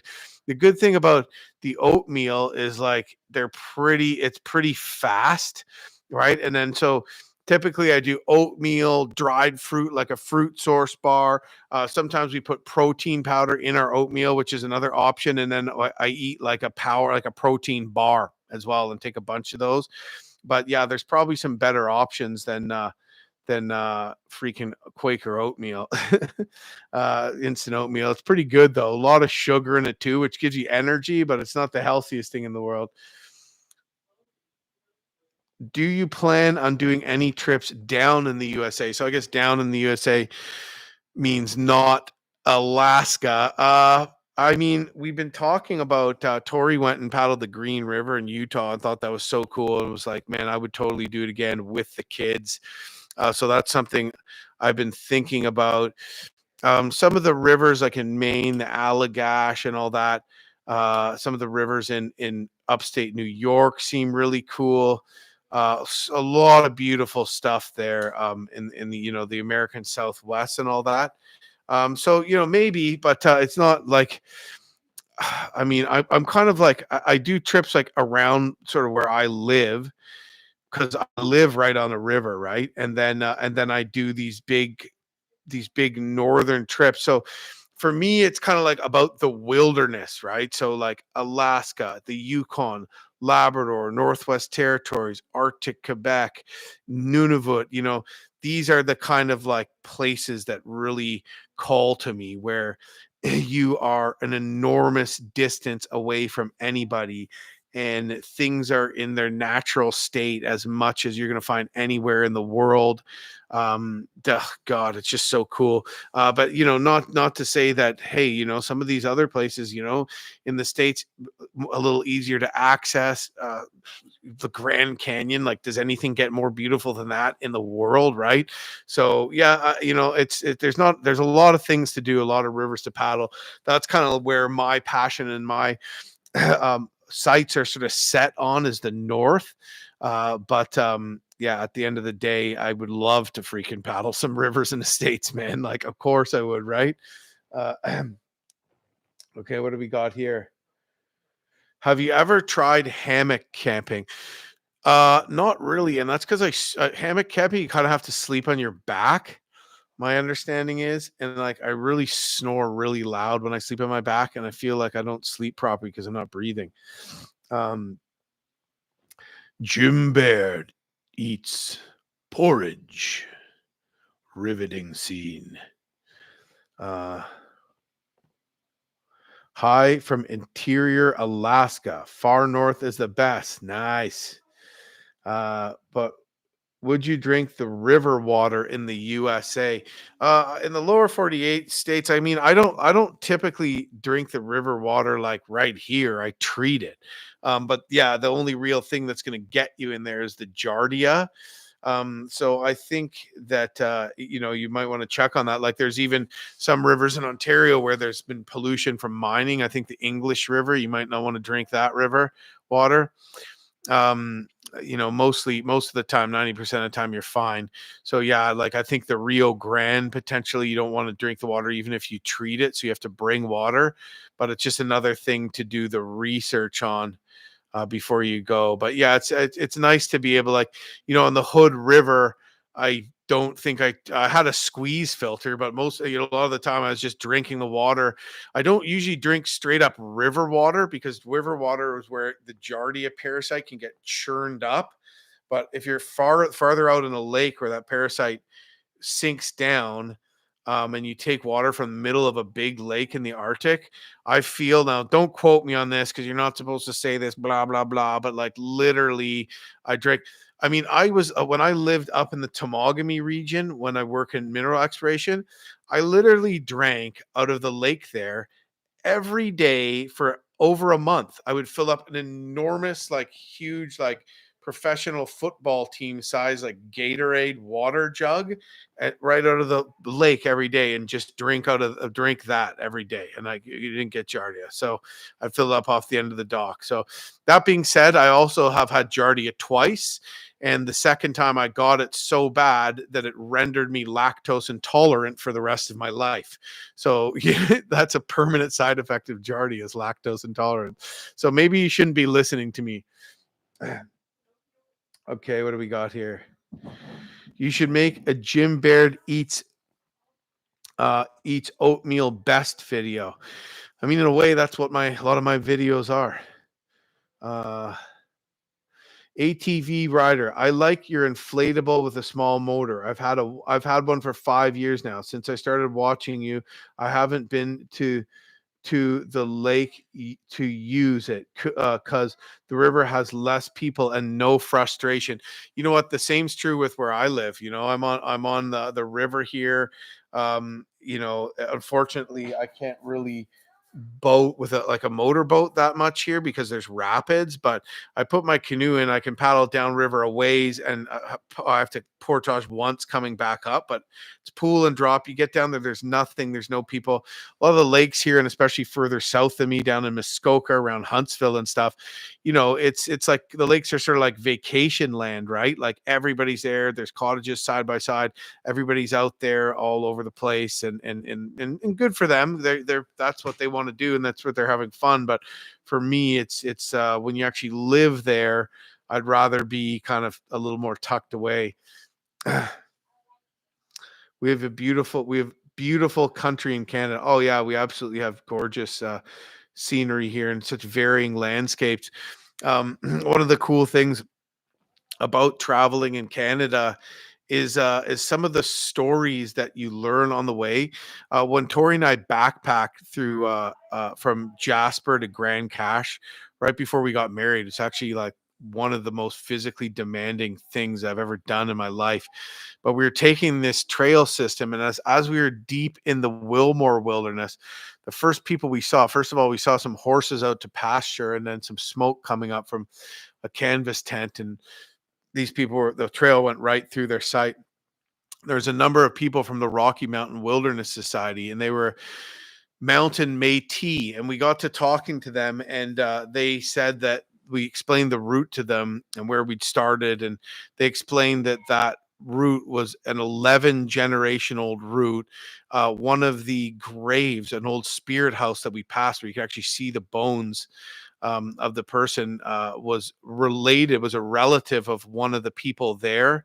The guy died in an avalanche, and they explained that they wore those trails of mountain Métis horse packing, and that was actually the same route we took after their forced exodus from the Athabasca Valley when Jasper became a national park. So the Canadian government kicked out the Métis, who had essentially led the way for Mackenzie and a lot of the explorers as well.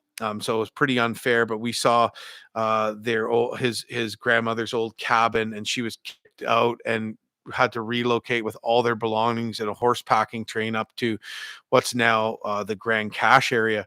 So just to that, for better or for worse, the fact that these trails have that story. So I guess the point here is every trail has a story, and this leads into my human history. When I've portaging Fraser Falls on the Stewart River, the things that you see there, and then talking to people and piecing those things that you see, old Finley Oval stove that was likely dumped by prospectors who'd hauled it all the way there, an old graveyard, an old log cabin where apparently a shaman who went crazy committed suicide, and the place is essentially bad medicine. Like these different things, and the bottom line is there's a book called Every Trail Has a Story. and discovering that story along the way, whether it's just geology or the story about the animals and the human history, is such an interesting part of all of these adventures. And a lot of the time, somebody asked me the other day, they're like, Jim, you must do a lot of research before your trips. I really don't, because a lot of the research I'm doing before my trips is just on the physical navigation, the things I'm going to need to know to survive, the intensive food planning. Like, I got really dialed in on the food planning for our Hood River trip because of float plane weight restrictions and whatnot, right? And but essentially the things I kind of find out there intrigue me so much that I actually do more research about my trips afterwards. And it's just like there's always, oh, these aha moments. That's what that was. And that's who left there. And then I know that much more that the next trip I go out on, I've learned so much about the last one that I can relate what I learned last time to things I see now in the present, and then go ahead and learn more about them. And the Hood River was another example of that. I'm hoping to have Ted on my podcast now that his video's up, and we can talk about some of those things that we saw out there, and some of the additional things we learned about for example, the Inuit historical sites we found out there, or even Ted and I actually found that were searching for the ill-fated Franklin expedition, likely left by McClure on the on the western coast of Victoria Island. So really cool. It was completely undocumented at the time that we found it. The Canadian government was looking all over for information or for any evidence as to the whereabouts of Franklin's ships, and they were like, somehow we've misplaced this, despite we haven't seen this despite many forays in the area. And I just kind of chalk it up to the fact that me and Ted were traveling in a much similar way by self-propelled means. We were in a canoe. They would have been hauling sledges in the winter, but we kind of wound up in the same place because we were traveling by not by helicopters and power boats, but by under our own power as the explorers. Matt C. Nahani is haunted. Yeah, what's that place called? Headless Valley, or is it? Yeah, Headless Valley on the Nahani. There's a pretty cool stories about that. Talk about every trail has a story. That's a mystery. You can read, anybody who's interested in reading some of the mysteries of the Nahani. There's a good book, probably multiple, but one book that covers it through an adventure and spending, essentially living in the country, is Dangerous River by R.M. Patterson. Favorite belt knife to use on a wilderness trip. I've been using the Cold Steel SRK, which stands for Survival Rescue Knife. You can get the SRKC, which is a smaller version as well. But Cold Steel makes these in multiple different types of steel. The higher end steel, which has a large vanadium content in it, is just so good, man. Like, it doesn't get dull. It's just, you can beat the hell out of it. I think it's PMV steel. I might be wrong, but whenever you see a V in the type of steel, that usually means there's an additive called vanadium into it. That means the hard components of the metal don't come out in the sintering process. I don't really know what that means. That's what a blacksmith told me. But for whatever reason, it just makes it better. Because hiking sucks compared to paddling. I mean, when you're paddling, you get to hike too, don't you? Because you're doing the portages, and then you get to walk back, which is always nice, right? I did love the backpacking trip. We probably were overpacked because we had all this camera gear too, but the last 3 kilometers every day, banging off 20K a day, back to back to back. The last 3 kilometers were grueling, man. Like, I'm not going to make it. We can't make it, and we're not going to have enough food because it's going to take us longer than we thought. We're not going to have enough food. It's honestly, you're less likely to drown, although there's rivers you have to cross, which is sketchy, but it's dangerous in some ways because you can't bring as much food as you can in a canoe. I don't know. I like paddling. It has a lot to do with just where I live.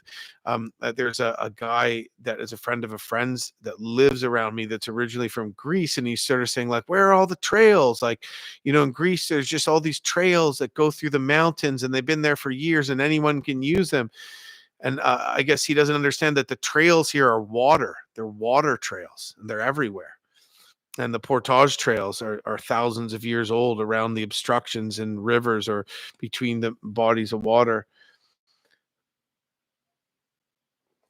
Cold steel is worth the money. We use that for elk here in Montana. Nice. Wow, this is a really good feed. What changed? Yeah.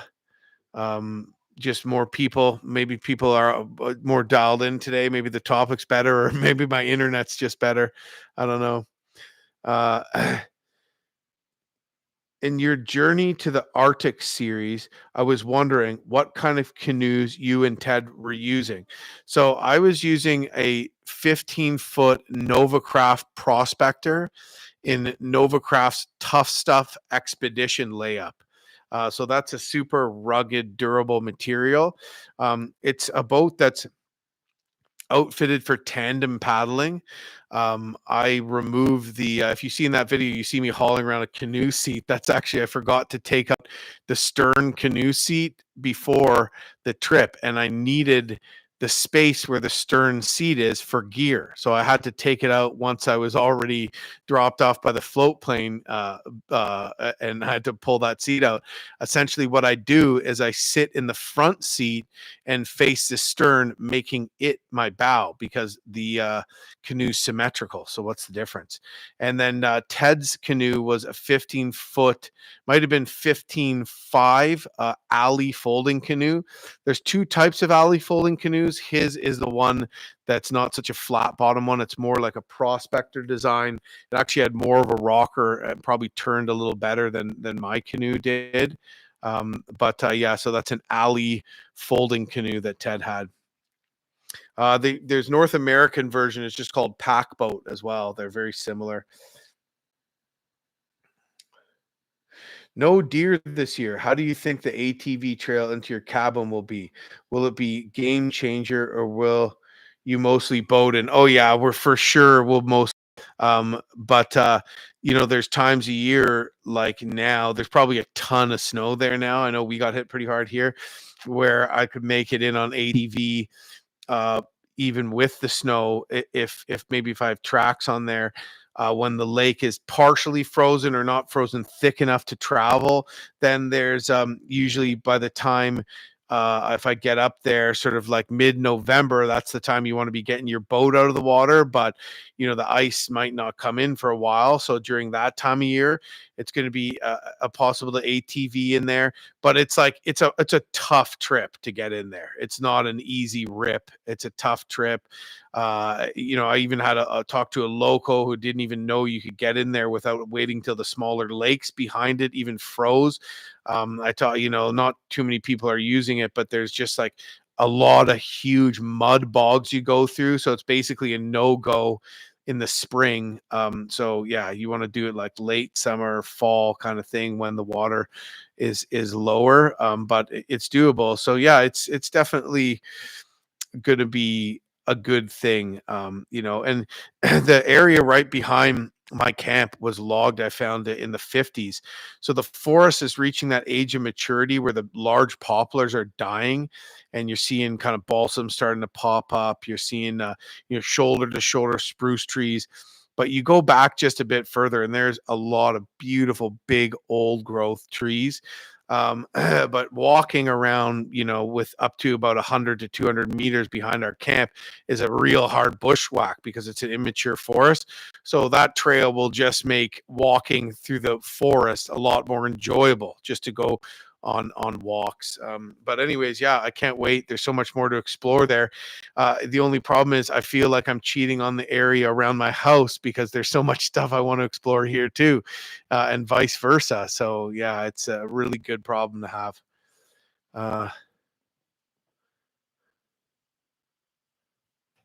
Well, you're talking boats. Do you keep up with your gel coat repair? Honestly, I mean, I probably should more, but not like crazy, but I did like, I beat up my 17-foot prospector, which I used to use a lot more before. Lately I've been soloing, and then soloing is also kind of a thing. I think when you're out there with other guys that are shooting YouTube videos, it's very hard to each shoot an individual YouTube series if you're in the same canoe. If you're shooting one series together, like the one Ted and I did for Be Alive, it's awesome. So because of that, I haven't been heading out in my 17-foot prospector in tough stuff expedition. But yeah, I did put a bunch of like smashes in that gel coat for sure. And you want to try to patch them up before because if you keep hitting, you fray the gel, if you bust off the gel coat and you keep hitting that mesh again and again below it, it will start to fray. So before that started happening in a major way, I fixed it. But yeah, I don't know. I think the answer is I haven't been too good at keeping up with the gel coat repair in general, but still doing it enough to that the canoe's not having any permanent damage.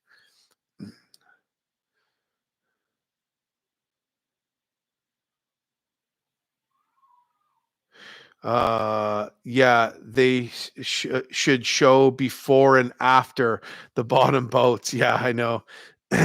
Yeah, I have to get over yeah, I don't really baby my boats, but at the same time sometimes maybe you should, because as great as the tough stuff is, it's not Royal X.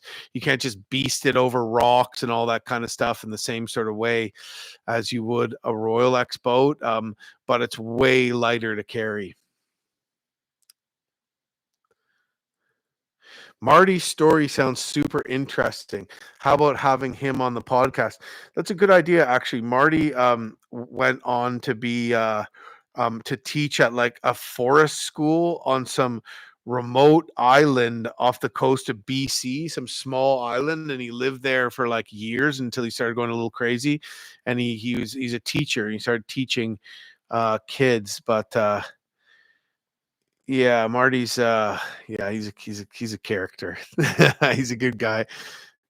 But he moved home recently, so I've hung out with him lately.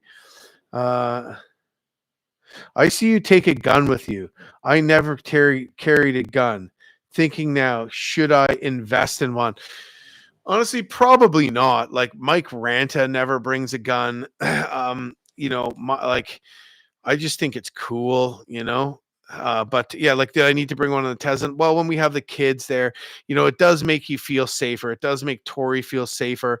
Like when I soloed the Kisagami up to James Bay, like, I'm not. There's polar bears up there, but the Kisagami, I went along the coast of James Bay, so maybe a good idea there. But when I did the North French, definitely didn't need one. You know, yeah, like I think the answer, is if you're in polar bear country, you probably should take one.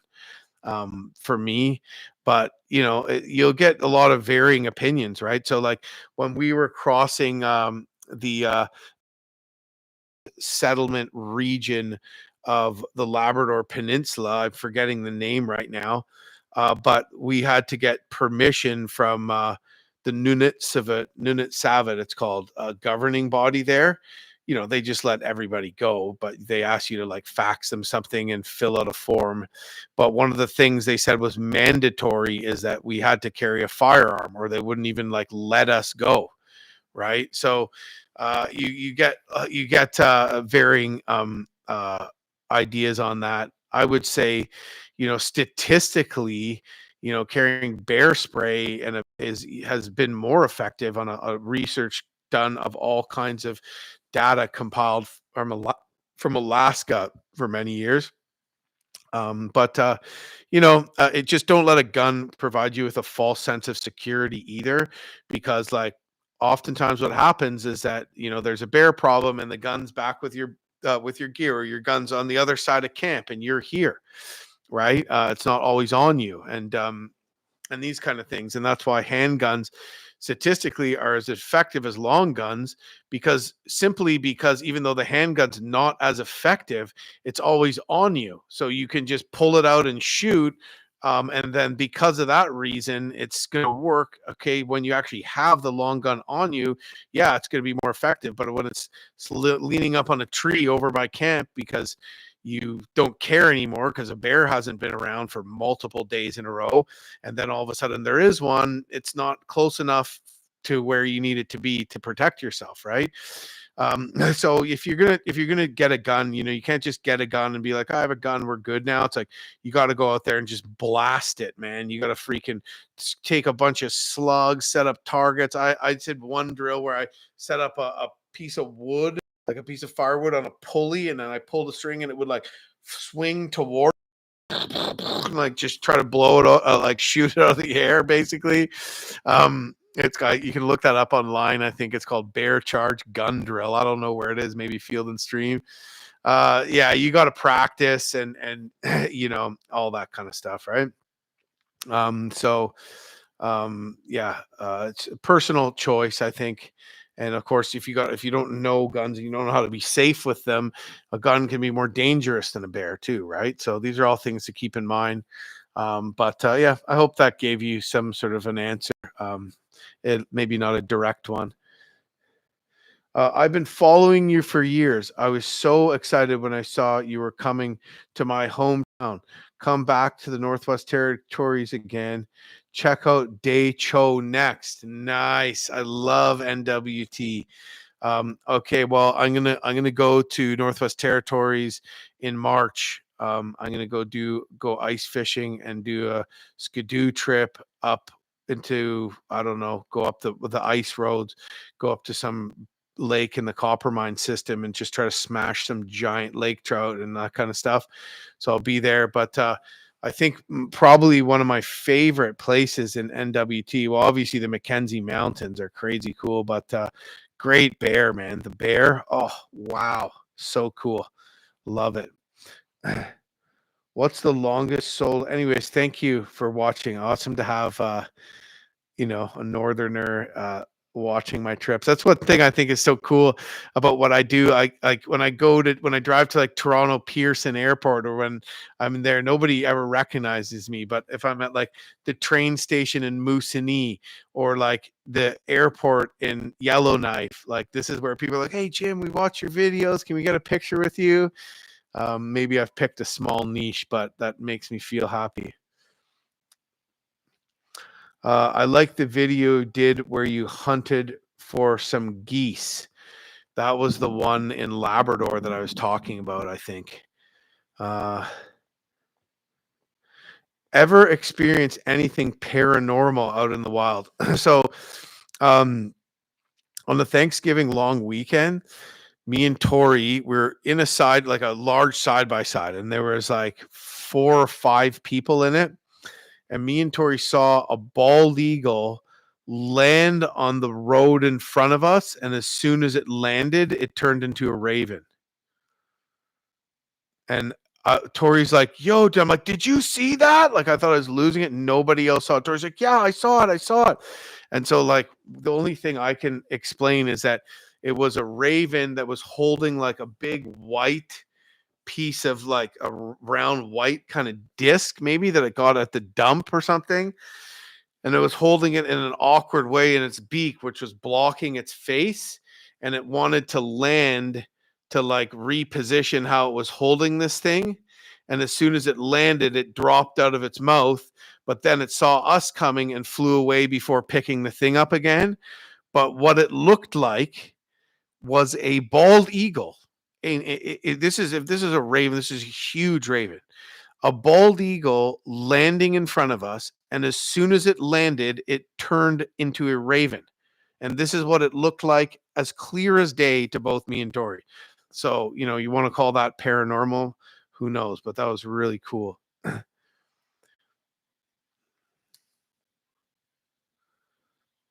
Will you be at the outdoor adventure show this year? Maybe. The outdoor adventure show is like really far for me to go, and the organizers don't pay any travel expenses and stuff like that.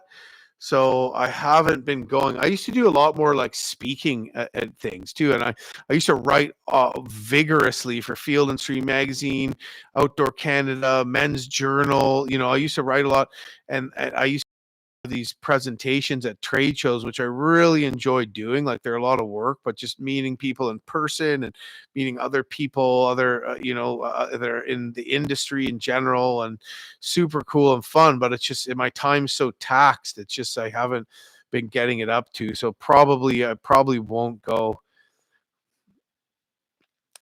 Have you ever considered paddling from Lake Superior to James Bay or vice versa, or even just the Missinaibi part of that? I've seen people paddling that route from Superior to James Bay. It looks pretty awesome. I think a bunch of, I don't know, maybe like high school age kids from Pick River did a large portion of that. A lot of different people I think have done it, even from Tomogamy and stuff. So, um, yeah, I mean, I do it. I don't know, like, it's tough to get out with the kids. Like, I start kind of missing them a lot on like the month-long trips. But speaking of James Bay, I might actually do a trip up to Hudson Bay this summer, a solo trip, or this early this summer, because I haven't been there for a long time. So that might be my big trip this year. Any spots in the US you've been thinking about seeing? I actually used to travel when I was a kid. My parents drove around the US quite a bit. They actually made maps, and a lot of them were based in the US. So they'd go down there and like look at places they could potentially sell them or grade a market to see if they should make a map of that area, and then take a bunch of pictures, because they're like hand drawn sort of tourist type maps. And I've been to Washington, D.C., and all the museums there, I think 4 or 5 times. I think I lived in California for a year, but before I could remember, when I was like 2. I have family down in California, and elsewhere as well, Florida as well, and Oregon, I think. I don't know, maybe not Oregon anymore, but yeah. So you do have, I think, family in Oregon. Yeah. So, yeah, it's been a while since I made it down there, but I really want to go back to Utah and Arizona. So maybe I'll have to check that out.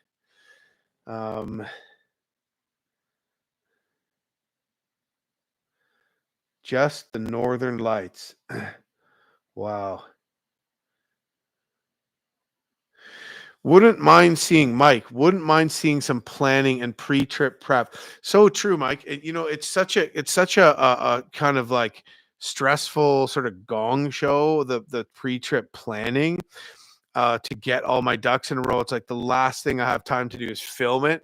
But like that might be something where, if my channel grows enough and I'm getting enough, oh, thanks, Richard. I'm getting enough ad revenue, I might be able to like pay someone just to come and film me do that, so I don't have to worry about the filming part of it. But I was also thinking of doing potentially some podcasts where I cover a lot of these topics people are asking. So essentially, I sit down with a mic and I just present something, like I present something like footwear for a canoe trip and other gear, and do like an hour-long podcast, and I introduce some of the actual gear items I use, and I do cutaways to photos and other snippets of videos and stuff like that. And that might be a good way to sort of like explain some of that. But yeah, I'd like to get to some real time video of the prep too. So yeah, I'll try to work on that. Maybe I should just stop leaving everything to the last minute. Why didn't the bald eagle have any feathers? Well, the bald eagle did have feathers. It's the bald eagles are called bald because their heads are white. They're not actually bald. I don't know if that's a joke or not, but if they're going to be a punchline coming. But anyways, let's celebrate their first super on live stream. All right. Would love to see you get into some backcountry snowmobile exploring at the cabin. Yeah, I'm sure you'll see me doing that. We might do some winter camping by snowmobile, or getting into some some of the back lakes that might be good trout lakes as well. So I think you'll definitely see a lot of that. I'm also going to be doing a pretty hardcore snowmobile trip in the Arctic Barrens this year as well, for ice fishing. So what was your favorite trip? The Yukon one. I don't know. That's like so in the. I don't know if I don't really have necessarily a favorite trip, but I mean the Kujua I talked about and the Adelatok via the Dupont and George was probably my favorite, even though it was like the hardest. But yeah, the Yukon, like Mountain River, the Hess River, the Heart River, the Bonnet Plume. I'd say maybe the Bonnet Plume. Like the Heart was really cool too, though.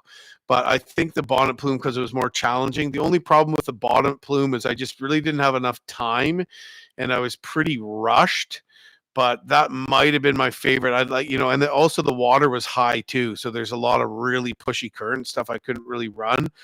But I think maybe the Bonnet Plume was like the most beautiful and challenging and like awesome of those Yukon trips.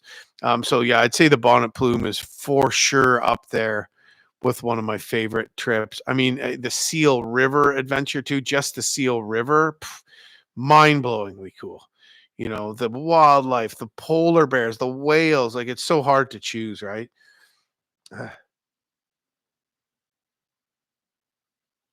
Machete, a tool I haven't seen you bring. Great for clearing trail. All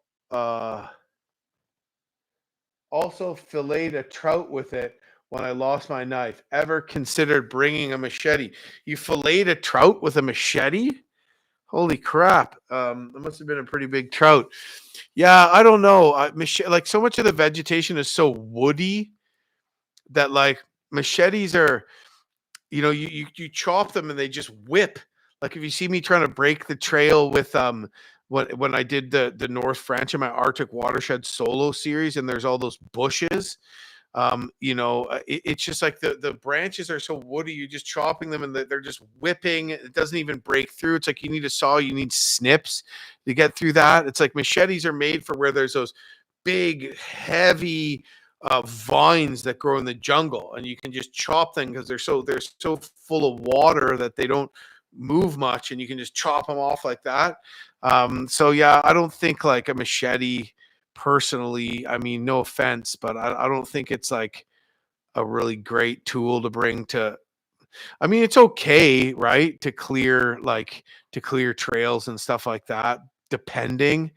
But yeah, it's just like I don't know. I learned when I was a kid, like you want to go into the like in the jungle, how you see them in the movies, chopping everything like that. And I just realized that's not really the vegetation here, is not really what machetes were made for.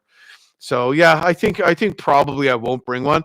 That being said, Ted had I think it's called the something machete by Ontario Knife Company. It's almost like flat. That was a really cool survival tool. I actually used it to make a paddle. I batoned a piece of, it's only about this long, but you could call it a machete. But I use it to like baton a log into a paddle, into a 2x6, and then whittled it to a paddle. We brought it on a loan, like that kind of thing is a really good survival tool. Ted brought it for years, so yeah, I'm not totally against it, but just like the traditional sort of machete, like that you see people using in the Amazon to clear trails and stuff, I don't think isn't really so effective in the areas I travel. Bonnet Plume was a cool trip. Thanks. David Johnson. What was biggest bear scare?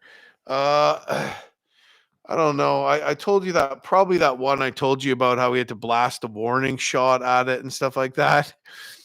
There's another one. I don't know if you were listening from earlier in this. Yeah, there's another that story I told. Uh, Ted and I had a tundra grizzly walk right behind us, and we didn't even see it. And we didn't, because we were looking at the caribou, and the caribou bolted in front of us. And I said, "Is there a predator around here or something? That's weird." I'm looking over the other side of the river, to my right. I'm looking, to this way. not looking because I couldn't imagine there would have been one 15 feet behind me. But sure enough, a tundra grizzly, and we saw prints right after, had just walked right past me, right behind us.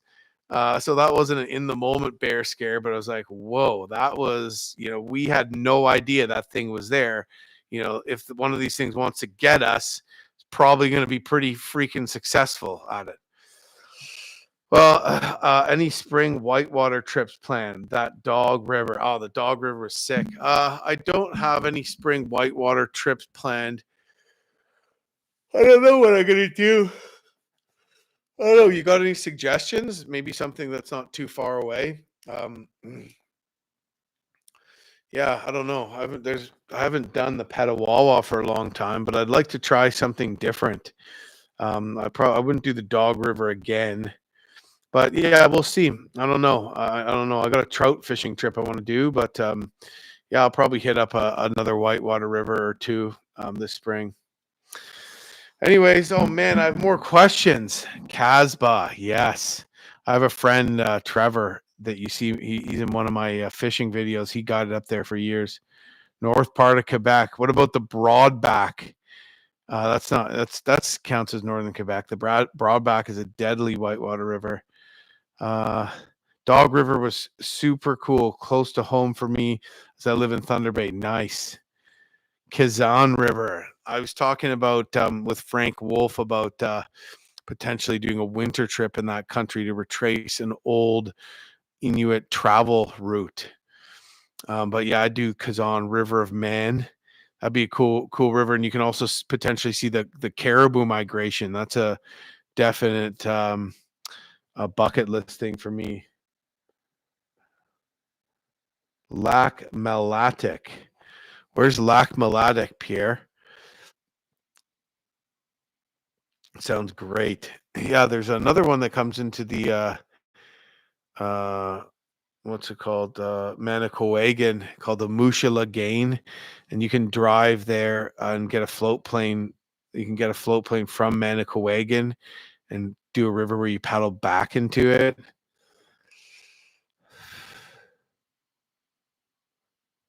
Hi, will you take a trip to Newfoundland again? Yes, I will. I just was talking to my friend Jamie in Newfoundland, and I'm going to go out there October 2025, and we're going to go moose hunting and probably just like camp out on the land or stay in a cabin and do some cool stuff there. So literally just firmed up some plans to go back to Newfoundland. Super excited about it. All right, everybody. I've been talking for 2 hours and 10 minutes. Awesome. Oh man, I wish I could talk to you more today.